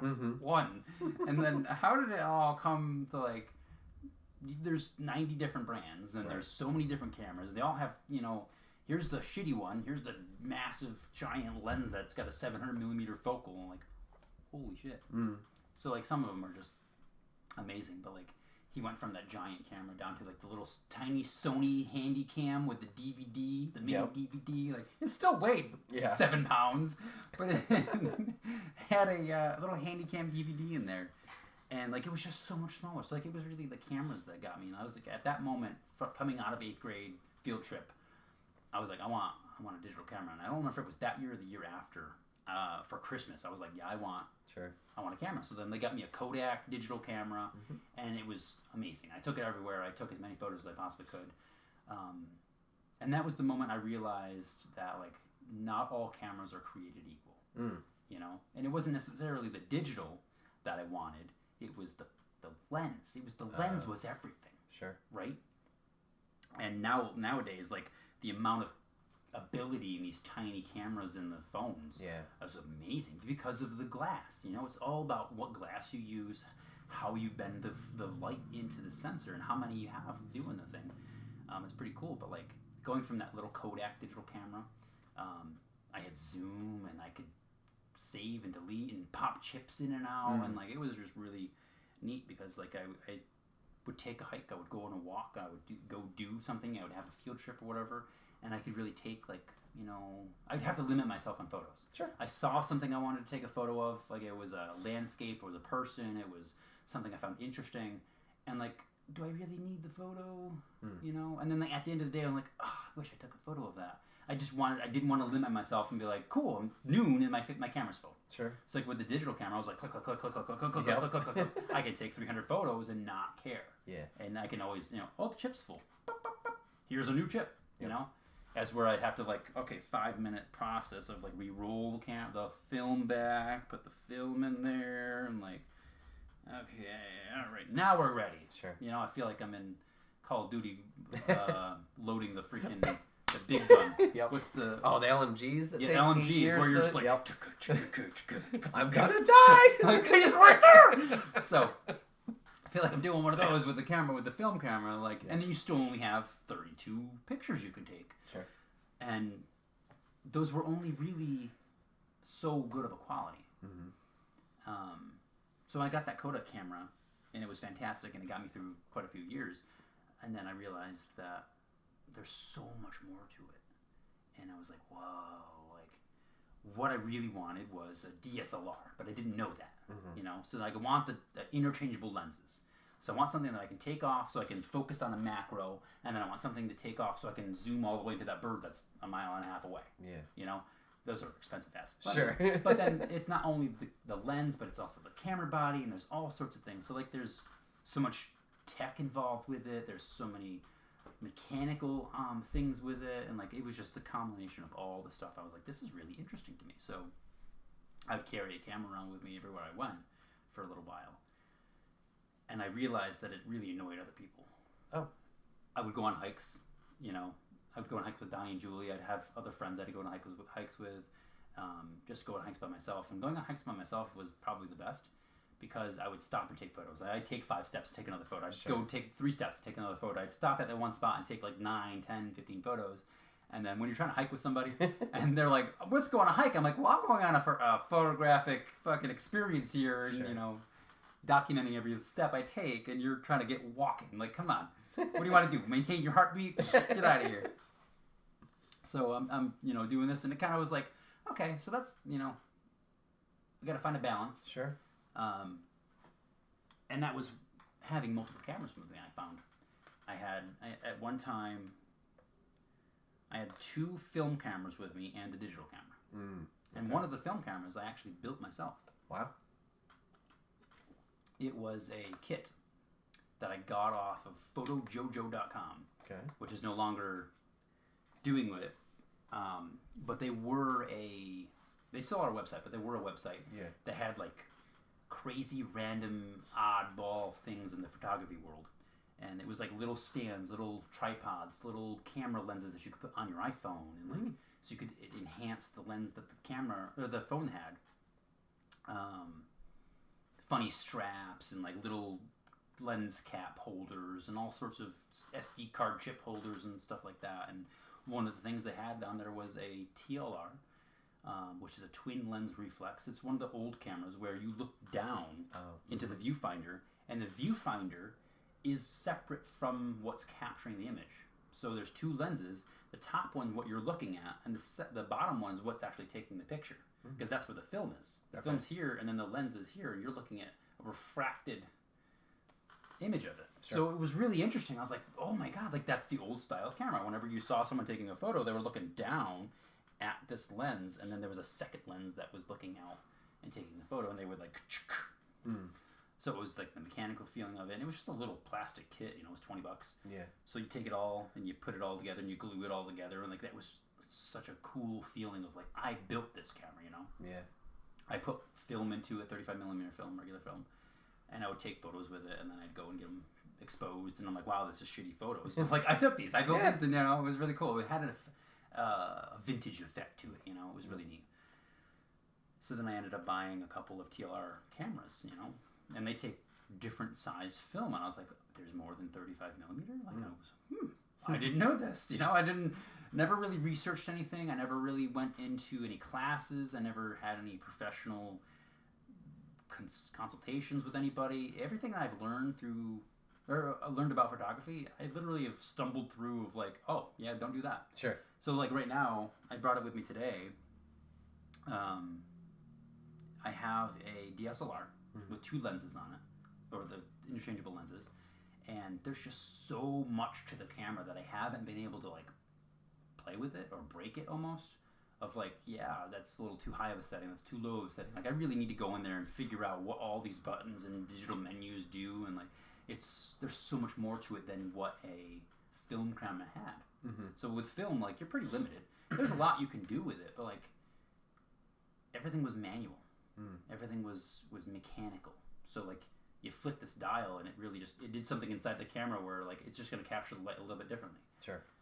As with the digital menu, like I'm setting all these settings. And there's 40 different settings I can set. Excuse me. To like absorb the light, refract the light, put it in there differently. You can put a setting in. You can put filters in the camera already. You can put filters on the lens. Like there's so many different things I can do with this camera. I'm like, that's a lot. Yeah. So like I'm still playing with them. I took it to Alaska with me, and I wish I knew the camera better when I was there. I got a bunch of photos of really cool stuff where I'm like, if I just adjusted a little bit, it'd been so much better. Because what I don't really like doing is having to take a photo and then go edit it. Okay. You know, I don't mind editing. Sure. I like editing. I will edit stuff. But I would rather do it right the first time. Yeah. I would rather take the photo I want and that be the photo than have to take it and edit it and like, well, let me go and, you know, make the settings up here and go down here and go this way and filter everything. And now the photo is like so far from where it originally was that I'm like, do I really like that? Is that where I want to go with it? And that's a whole nother part of it where editing is its own universe of like there's so many tools, there's so much you can do with it, and there's so many different programs to do it in that like that's a whole other education system. Right. Like it's photography is one thing, and then editing is a whole other thing, and then combining the two is like, oof, that's staggering.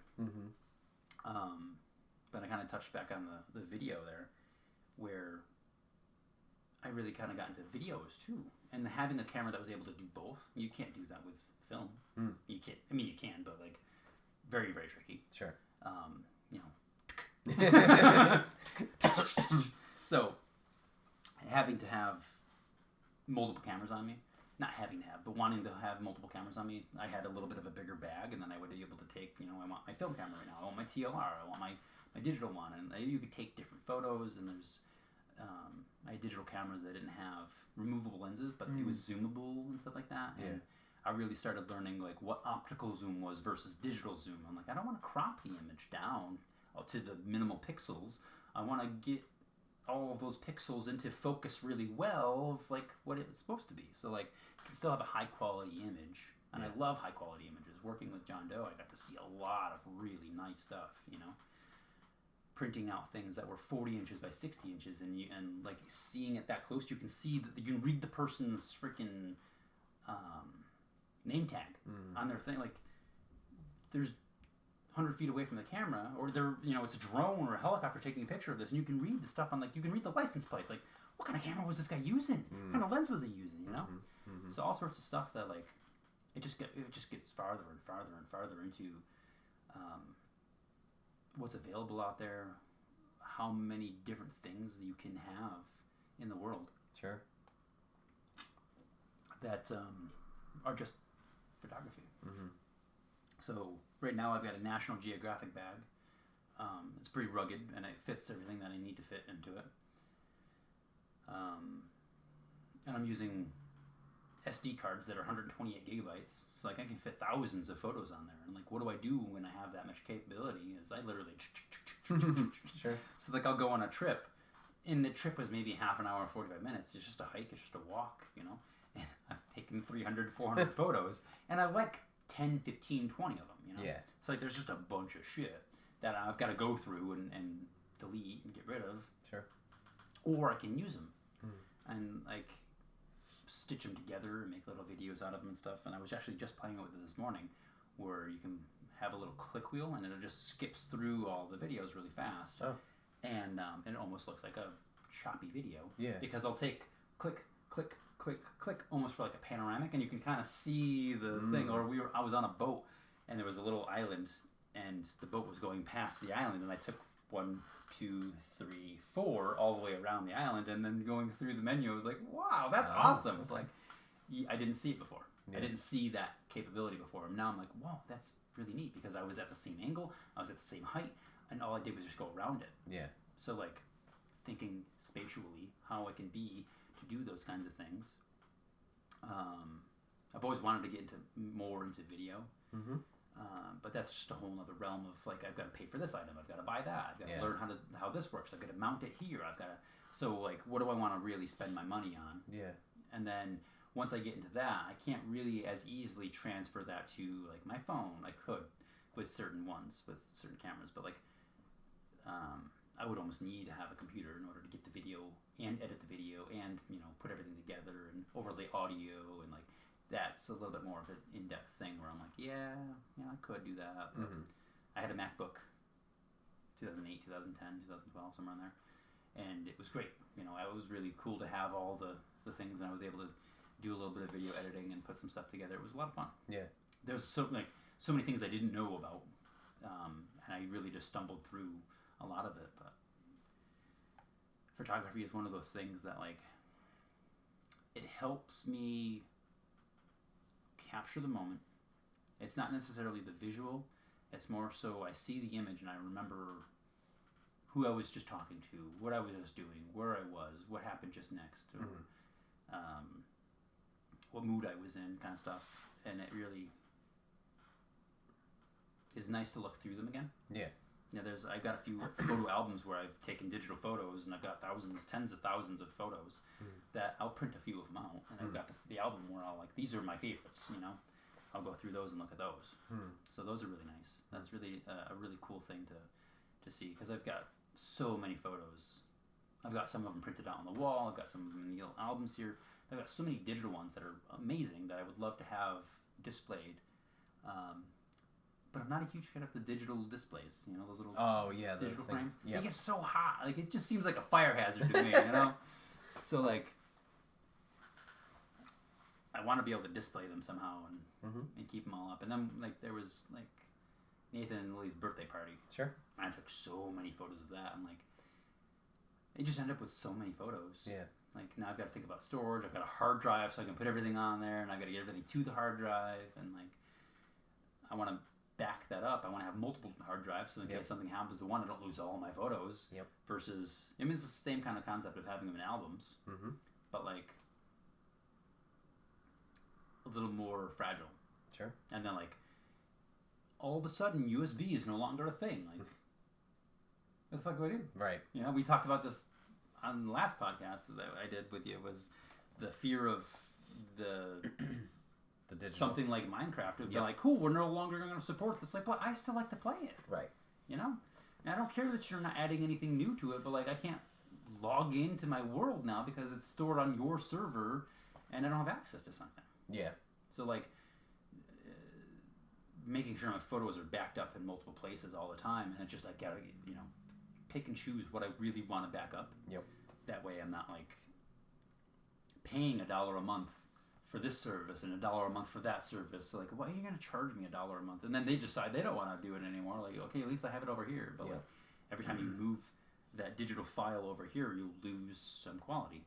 So if I've moved it 1, 2, 3 times and then back to me 4th time, like, it's not the same quality of what I had. It's similar, it's very close, but it's not. Yeah. It's not the same. And, like, knowing how everyone compresses their files and how they decompress them and making sure I can open the files the same size in the same way is, like, I kind of just want to go with digital, or I want to go with film because I know it's going to be the same, you know?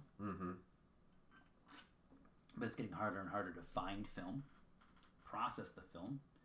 I've got a few rolls of film that I've got sitting at home right now that haven't been exposed. Oh, sure. And printed out because the last couple times I did it, they got lost in the mail. Oh. So I was like super upset. Right. You know, I've sent 15, 20 rolls of film and like 1 or 2 got lost, but like that was multiple months of work, of memories and all sorts of, like I don't even know what I lost. Right.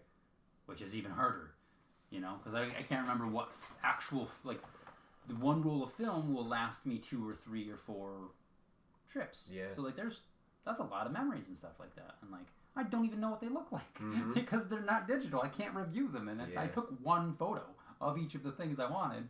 And instead of the 13, 14, 15 of them, like, cool, now I've got many to choose from. Yeah. You know, this is the best of those ones. There's so many times I'll walk up on somebody that's trying to like take a selfie of themselves or some sort of thing. I'm like, hey, can I just take that for you? Because like, I hate that angle. You know, I do it all the time. I'll try to, you know, just to capture the moment. Yeah. Because that's what I want. I want to be able to do that. But if someone were to take the phone from me and take the photo of me and the person and the you know whatever were nearby, that'd be so much better. That'd be the angle that I would love to have. But you can't do that so many times, or all the time with having a physical camera. Like you don't want someone to run off with it or whatever. Oh, sure, yeah. Just photography is something that. Helps with memory. Mm-hmm. There's some times where I'm like, what the fuck happened? Sure. When was that? And you show me a photo, I'm like, oh yeah, and then right after that, and before that, and like 2 days later, and it just, sometimes you can't remember something, and then that photo comes up, and you're like, holy shit. So that was kind of circled back to where like mom was showing the photo albums. Like these are experiences I wasn't even alive for. And she's showing me and she's telling me all about the stuff and like I can look at those photos now and kind of remember some of those stories and like it helps to see those things and it's really cool to see those photos again years later, decades later. Right. Of like, wow, I haven't seen some of these albums that my parents have since I was 10 years old.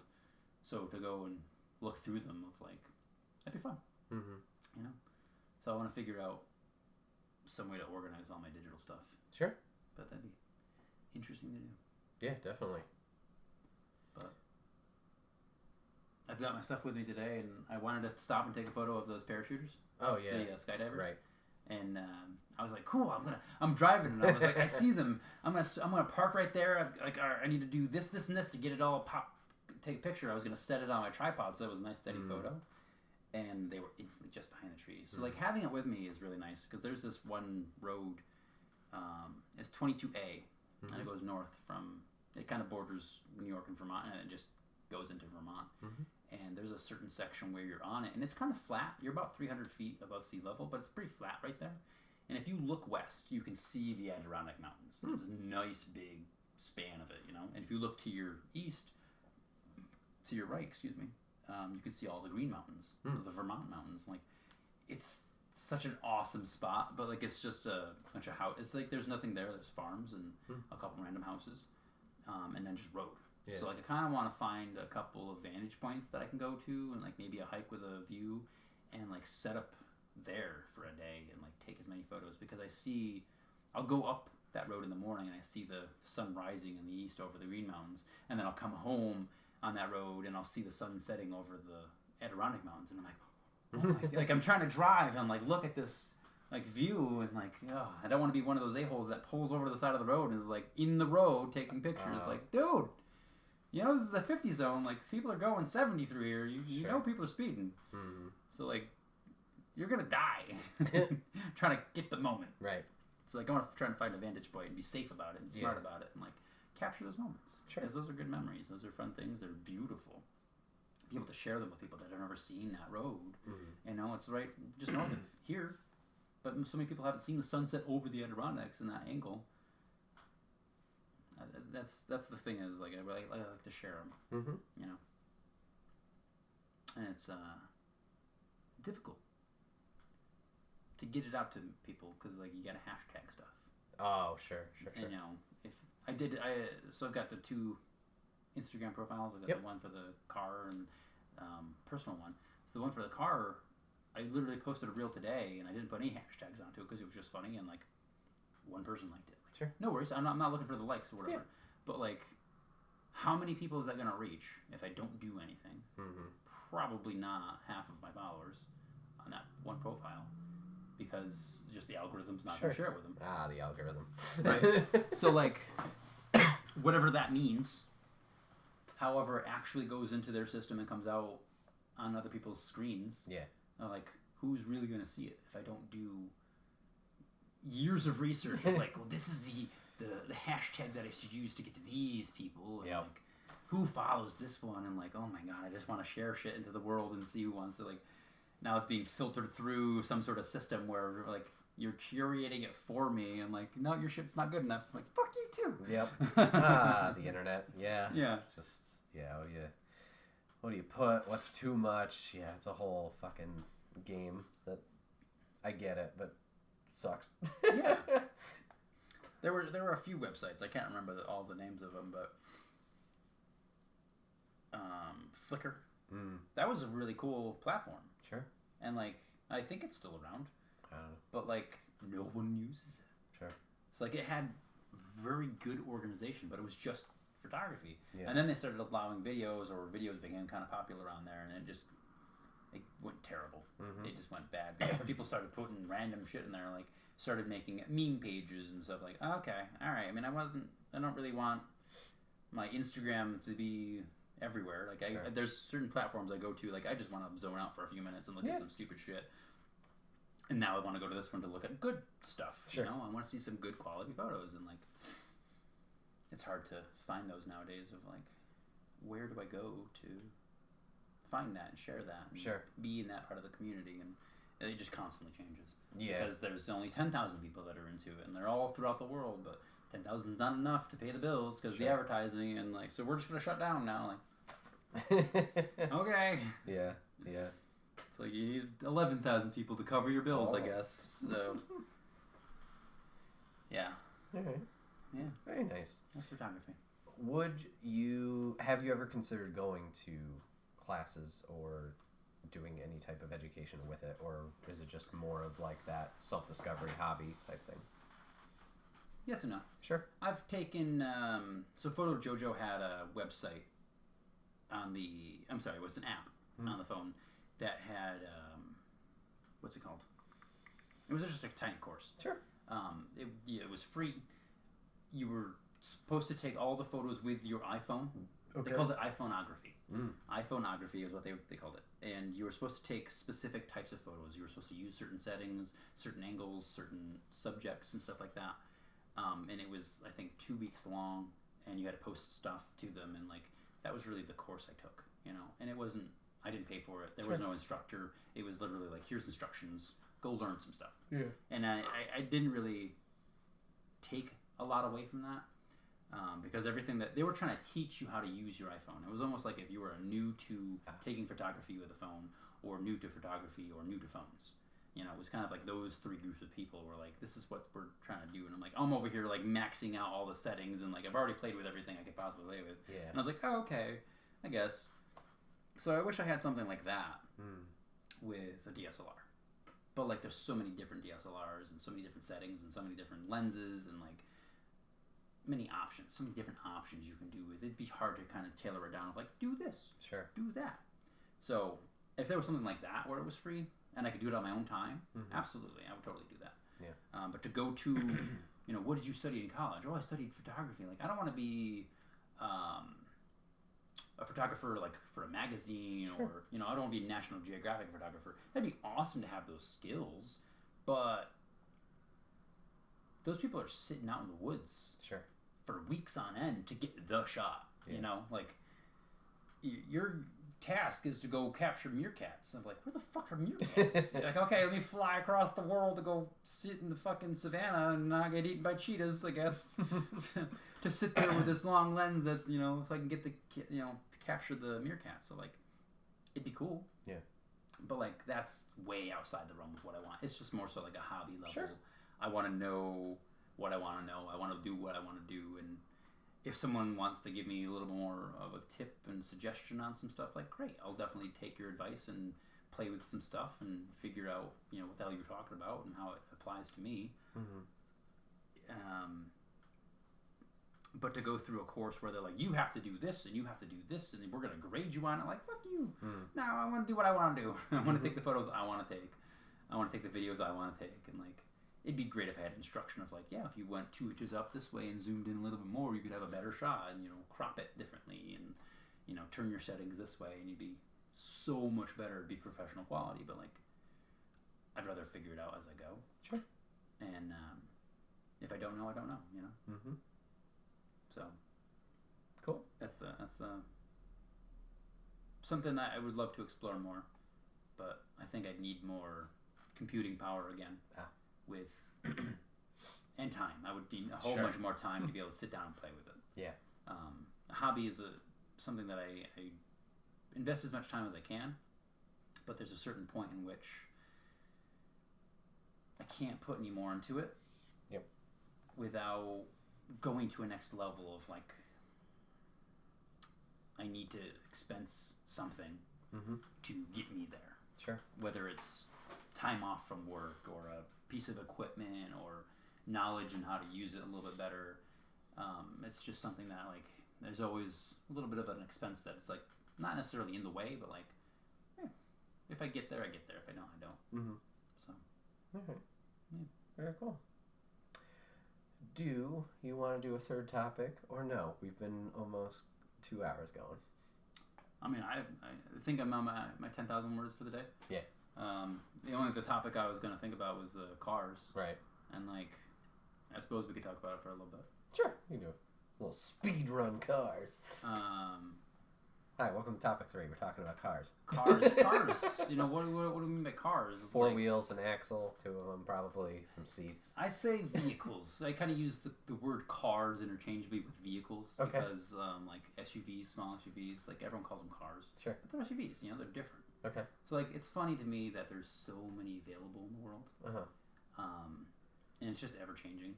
And then some companies don't change their things at all, and other ones, like, it can't be the same every year. Oh, sure. For instance, like Tesla. Like, when they made the Tesla, it's literally been the same design. Like, this is the design. Right. They've manipulated a little bit here and there, but it's pretty much the same. Smooth sailing, This is the Model X. That's what it is. Sure. This is the Model Y. That's what it is, And then you look at the Ford F-150 or something like that, and it's like, it's changed. Every year there's something, like, almost like, we've completely redesigned it. Okay, a little bit. Nope, completely different again. Like, it just continually is changing. Mm-hmm. And now we've got this, like, we're right at the brink of, like, everyone's got electric cars. All manufacturers have, like, the ability to. Yeah. Everyone's selling electric cars or hybrids, and it's funny to see everyone's designs. Mm-hmm. Like, some of them look really good. And you're like, wow, I kind of want that one just because of the way it looks. And, like, it's electric. Cool. That's awesome. And then other ones, you're like, why would you want to buy that? That looks so fucking goofy. Mm-hmm. And it really, I guess it depends on some people's just taste and whatnot. Sure. Some people don't care what they drive, what they look like, as long as it gets them from point A to point B and it doesn't cost them a shit ton of money. Like, why not buy this one? Because, it fits my needs. I suppose. Mm-hmm. And seeing something like the Rivian, which is a full electric pickup truck. Oh. Brand new company, they weren't around 2010. And all of a sudden they're here and they've got a truck and they've got an SUV and it's like full electric. They've digitally created this vehicle and they've taken all of the storage, they've made as much of the vehicle stored as they can. I'm saying that. Efficient. They've made the storage efficient. They've got compartments and stuff like that. They've got camping setups where this whole thing can slide out from under the passenger seat in the back, as where, like, Ford has their F-150, and it's a gasoline vehicle or an electric vehicle, but they don't have anything extra special about the electric vehicle. It's not like, oh wow, we don't need the engine, so it's just a front. It's just a front trunk. Oh, sure. It's just an open space, but, like, there's so many other places you could have utilized space-saving capabilities. Like, you don't have any of the mufflers, you don't have any of the transmissions, all these other things, all these other components are missing. That it doesn't need to be there, that you could have used for storage. You could have made the vehicle so much better, but it's the same vehicle as this one, just has a gas engine or electric motor. That's the only real difference if you did. But it's coming so much more into the world of like everyone's switching over to electric. Yeah. And it's fun to see. It's fun to see all everyone's kind of like thoughts and designs and some people are like, well, I still need the gasoline with the manual transmission. Like, cool. Like, I hope someone's gonna make that for you. Like, otherwise you're gonna have to make it yourself or buy something old. Yeah. And hope there's gonna be gasoline available for you to enjoy that. Right. But I don't really know what it looks like around here too much. But over in Vermont, it's up in Burlington. There's just a shit ton of electric vehicles everywhere, and it's funny that specifically the Honda and the Toyota small SUVs, the RAV4 and their CRV and their HRV, they have an electronic speaker that emits a noise so that you can hear the vehicle coming because it doesn't have a gasoline motor. Oh. Okay. So if you're driving a gasoline car, you can kind of hear like the. Oh, sure. You can hear it coming. You know, if you're going to cross the street, you know it's there. But these electric cars, they're so quiet. They just go. And sometimes you hear the rocks under the wheels. But like if there's just enough noise, you're not going to hear that. And if you don't look when you're crossing the road, you know, they've got these speakers on the cars that just go. It's such a weird noise. And I've been hearing this all over the place. I'm like, this is kind of annoying. You know, like it's loud. Sure.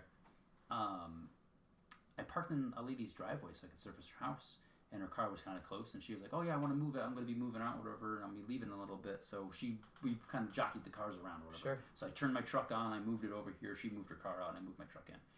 When she turned her car on and backed out, it was just going. I was like, "What the fuck kind of noise is that?" Like, but you need to make some sort of noise to not hit people, I guess. Sure.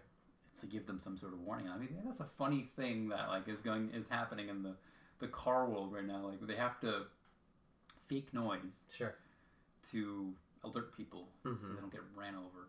And then there's also the topic of like autonomous driving, and you have to choose who to kill. Like that's just a big topic of conversation. Like there's one person and 10 people. Like, well, obviously you're going to kill the one person over the 10 people. But like they're a murderer. The car's not going to know that. Right. The backstory, the lore of the person. Yeah, the car's not going to be like, well, hang on, let me Google search this guy real fast. What's your license number? In order to drive, I need to take your DNA. Yeah, like, Jesus Christ. What if there's one murderer in the group of 10 and this guy is, you know, a murderer too? Like, what are you going to do? Sure. So, like, at what level of, you know, he's committed a misdemeanor one time, like, let's kill him then. There's one person and he's a saint, but there's 10 people and all of them have misdemeanors. Like, killing all 10, I guess. Trial by trolley. And now, I don't know if you've seen this, but in San Francisco or other major cities, AI-controlled vehicles are causing such havoc. Oh. No. They're traffic jamming all over the fucking place because like one's trying to take a turn. It's just the sensors are too close to the other one. So they're like, it's like, I think it's what's going on is there's like a massive event where there's just, it's done at 10 o'clock and everyone's now ordering their Uber all at the same time. Yeah. So like there's a bunch of autonomous vehicles converging on this one point. Sure. And then they just can't navigate around each other. So they're just fucking gridlocked and stuck because... You know, there's 3 cars in a row at a red light, and this person's trying to take a left, but it's not gonna stop trying to take that left. Yeah. Because it needs to go there. You know, it's already committed, so it's gonna stop and do that. So now they're gridlocked. They can't go anywhere. So like, yes, autonomous is okay in certain areas, but like, no. We're still really early on. We gotta figure everything out. And, yeah. But it's already causing havoc. Sure. You know, and anything new. Yeah. Some people that are getting hit. You know, police officers are trying to stop these vehicles because it's hit something, and now it's trying to drive away. Sure. And there's not like a driver where you can be like, you know, I can press charges against you. Like it's just a freaking computer. It'll go like, okay, now my next step is to go into this lane, and like accelerate. Like, so police cars are trying to like block them off, and they're literally like 3-point turning themselves out of the situation and driving off. Like, what the fuck? Wow. Or running over the cop car, or hitting police cars and ambulances and fire trucks because they don't recognize this. Like it's just something that's just like full speed impact.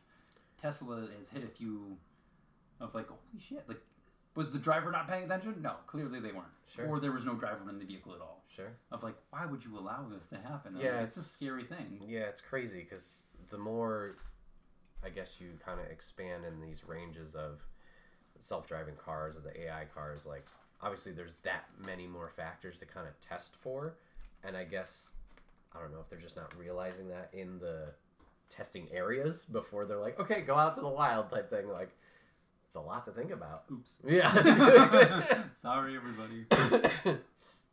Yeah. So it's, there's one thing of like, here, you put the key in, you physically have to put down your foot and turn the wheel. Sure. You have to go through an education system. We have to test you. You have to gain a license. You have to be a licensed driver. Now it's just like, yep, so accelerate and don't hit stuff. Right. Send. Okay. Yeah. And I don't... There's electric fucking noises and shit. Yeah. And I don't know if that's just like, I don't know who's, well, there's a lot of people responsible for it. I don't know what the correct process would be to help regulate that. Mm-hmm. Like if it's more like, okay, like this technology is good and it's fine to explore, but there has to be a more, I don't know if streamline's the right word, but there has to be a process of like getting from here to there safely, so all these bases are covered. They have made a decent working thing that isn't scalable. Yeah. It works by itself. Sure. It works against humans. Right. You programmed it against humans, but you haven't programmed it against itself. Yeah, you got to think of all the factors. Right, and there's not like, I mean, maybe they have programmed it against itself. Sure. But like when you have the human factor and the AI factor, or multiple of each, like what does it do? It freaks out apparently. Right. Yeah. It's still very early in the infancy, so like, yeah, it's scary because. I mean, that could be said with any technology. Like, you go too fast, you're going to lose control of it. And, I mean, that's why everybody's freaking about, like, the AI art and stuff like that. Like, where's that going to go? And, like, what levels those are if you don't control yourself, pace yourself, all these things. Yeah. Because, yeah, you can mess up, but to what scale you mess up could be detrimental. Right. And who is it detrimental to? To you? To your group of people, your society, like the whole world you're taking down because you just let AI loose? Yeah. Holy shit. It's a scary thing, and how quickly it can take over. Like, definitely. Have none of you ever seen Terminator? No? Skynet. Skynet's gonna be, it's just interconnected. Like, how hard is it for someone to really hack something? Sure. So if a human can figure it out, and you've programmed this computer to do what you just did, you just allowed it. Like, there's a new another new movie. It's got Shia LaBeouf in it, and it was right around the time. Oh, Eagle Eye. Yeah. So Eagle Eye, like that's a scary one because like they intentionally locked her out of a room. Yep. And she was watching the vibrations on the fucking cup to listen to what they were saying. Of like, oh, that's a whole new level of like eavesdropping, dude. Yep. Like, privacy here. Excuse me. Oh, that's an older movie. Like, not old, but like 2009. Yeah. So like, that's. I think that was even a thought. Yeah. Yeah, that was before the AI takeover of like, I've got it on my phone right now, where my phone is. Yeah. I've got it on my phone of like, can you help me word something? Sure. Kind of thing. Like, how do I say this well? Mm-hmm. And like, oh yeah, here's like, oh yeah, I didn't even think about that. So like, that's fantastic. But like, looking at some of the art, like you were saying, it was like, that looks so real. Yeah, it's cool, but like, oh wait a minute. Yeah, so like, cool, I don't need to be an artist anymore, I guess, so just use that. Eee. Right, so then how many millions of people are out of jobs because of one program? And we're already seeing it in effect with like media. I don't know if you've seen it's kind of viral going around of Disney Plus. There was some program, I think it's like Promposal or some like, I don't know, just a generic TV show. But it's live action. Yeah. And it's a shot of this high school, and there's like these cheerleaders cheering, whatever. And it cuts to the bleachers. Mm-hmm. And there's some kids, doing whatever clap or whatever the fuck they're doing. Behind them, like 2 or 3 rows, there's these very shitty 3D models also doing it. It's like, oh no. What am I doing? If I can find it, I'll send it to you. It's disgusting. And they just don't want to pay the extra background actors to be over there, And then they've taken these 3D scans of everybody, so like, cool, we paid you once, bye. Yeah, now we don't. Now I've got your image, and like, here's $10. I used your image. And here, that's the whole, the SAG-AFTRA stuff. Like, yeah. Good for them for doing that. And right. Glad there was some progress, or I think there's some progress. There definitely was. So there was fantastic progress. It's good to see people fighting back against it, whether it's the actors, the writers. I think there's going to be video game voice actors who are going on strike soonish. So, like, good for them. But, yeah, it's just like, it's a rough path. Right. And they're not the only ones striking. There's also Ford and GM are both. Oh, good. Several plants have gone on strike, and, like, they're not the only ones. Sure. Other places, like the USPS, is kind of going through some turmoil and some shit. Like, everyone's pretty angry at them. Sure. So, like, the whole world's kind of was like, okay, no. Yeah. We're pretty upset with this. Like, it's just... to try and buy a new car these days, of like... Oh, yeah, sure.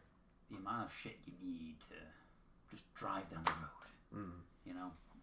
And, like, if I have an electric car, am I going to take it from your grid, or am I going to have to make my own with my own solar panels that I've got to pay off the ass for? Sure. Like, and then you benefit from anyway. So, like, I still have to pay for them, but you benefit from it. That makes no sense. That way I can have free gas kind of thing for my car. But, like, now I'm limited. It's so funny to see charging stations and all of the out-of-state vehicles that are there for hours just waiting. Like, Rutland's just outside of, like, Killington and Pico and stuff like that, mountain resorts. And right now, not necessarily a whole lot of people, but coming into the winter season, it's a ski resort. You know? So a lot of people from Jersey and Connecticut and Massachusetts go up that way and go through Rutland. And right at the bottom of the mountain, there's a Tesla station. And it's just funny seeing there's constantly Connecticut, New Jersey, Massachusetts plates there. I've never seen a New York or a Vermont one. It's only those three that I really see there. And they're there for hours just charging so that they go up in the mountains and be in the mountains. Sure. Because there's nowhere else to charge up there. You know, you have to make sure you have a full battery before you go up there. And then when it's cold, that diminishes your battery storage capabilities. So, like, holy shit. It's crazy. It's funny to see, like, some of the designs and where we're going with it, and then some of them are really scary. Of like, you have a 90-mile range. What the fuck you gonna do with a 90-mile range? Like, you have to charge it takes you 4 hours to get 90 miles. Like, that's not a lot. Better not be going anywhere. No. And if you are going anywhere, it's like down the street. Like, why would you need to purchase a vehicle to charge it to go down the street? Like, you could walk that, you could bike that. There's public transportation. Like, I need my own car. Like, with a 90-mile range, where are you going to go? A bike couldn't really take you. You know? So, yeah, it's fun. Yeah. I like cars. I was going to say, cars, AI, this one took off. Woo! It did. But, everything's getting intertwined. Yeah. You know, because back in the 70s, there were no computers in cars at all. Everything was all mechanical. So you really had to understand the engine of, like, the timing belt and all the carburetors and how everything worked, and one thing's fucked up. But you could easily figure out where something was fucked up by just how the engine was running or wasn't running, or how it wasn't getting to something. And nowadays, like, you need a $700 digital reader to plug into your car to be like, yep, the spark plug number 4 is fucked. Like, cool, thanks. So, like, you have a check engine light on nowadays. Like, what does that mean? Yeah, that could be any. Yep. Something is wrong. Yeah. Okay. My tail light's out. Cool. Check the engine. Glad to check the engine for that. Yep. My blinker fluid's good. And then going from no computers to some computers to a computer with wheels is such a weird thing. Sure. I've seen a few videos of people that learned to drive in an electric vehicle and then went to a gas vehicle, and they're like, well, what's going on? Because the car doesn't have, when you pop it into gear and you go into drive, the car will roll forward on you. You have to hold it with the brake. Electric cars don't do that. And then when you release the gas pedal, the car can pretty much just coast. It'll maintain a speed for a little bit, and then it'll start to slow down. Electric cars instantly start to slow down. Like, that's almost like a brake. So, like, you almost have to keep your foot on the gas pedal all the time, or pop cruise control on, so that it maintains the speed. Unless if you let go, it starts to slow down for you. Regenerative braking, which is a really smart system. But, like, if you've learned one way to drive, and now you've gone from that way to drive to the traditional way to drive, like, holy shit. It's such a scary thing to watch people do that. And, like, the car doesn't do it for you. You have to manually do these things. And, like, people are getting so used to just leaving their driveway and popping on autopilot. And, like, it just goes through the lights. Like, dude, that was a red light. Yeah, autopilot. Like, you're in control of that, though. Like, not really, though. You are. Yeah. You're the licensed operator of that vehicle. You have to understand that you just ran a red light. You ran the red light because you had a setting on. Right. Oh. Yeah. Here's your fee. Here's your fine for doing that. Yeah. Now it hurts, doesn't it? Right. Oh, boy. Yeah. It's a... We're like right on the threshold of like everybody being this way, and like any new car that you're gonna get is like it's gonna be electric. Sure. Or gasoline. We have gasoline option, but it's gonna be like 4-cylinder engines, 3-cylinder. Like I got a 3-cylinder engine in a small SUV right now. Mm-hmm. Like it's got a turbo on it. It picks up and goes. They get 30 miles to the gallon. It's not bad. Mm-hmm. But like, hear people driving around with their V8s. I need to have a V8. Like, why? You don't tow anything. You don't haul anything. It's in a car. Right. Like, why do you need a V8? So I can go vroom vroom. Like, okay. I guess. It's because I'm a man. Like, I need to let you know I got the smallest dick in here. Right. I mean, wait. All the way around. So, like, does everyone with their Tesla or their electric vehicle have the giant penis?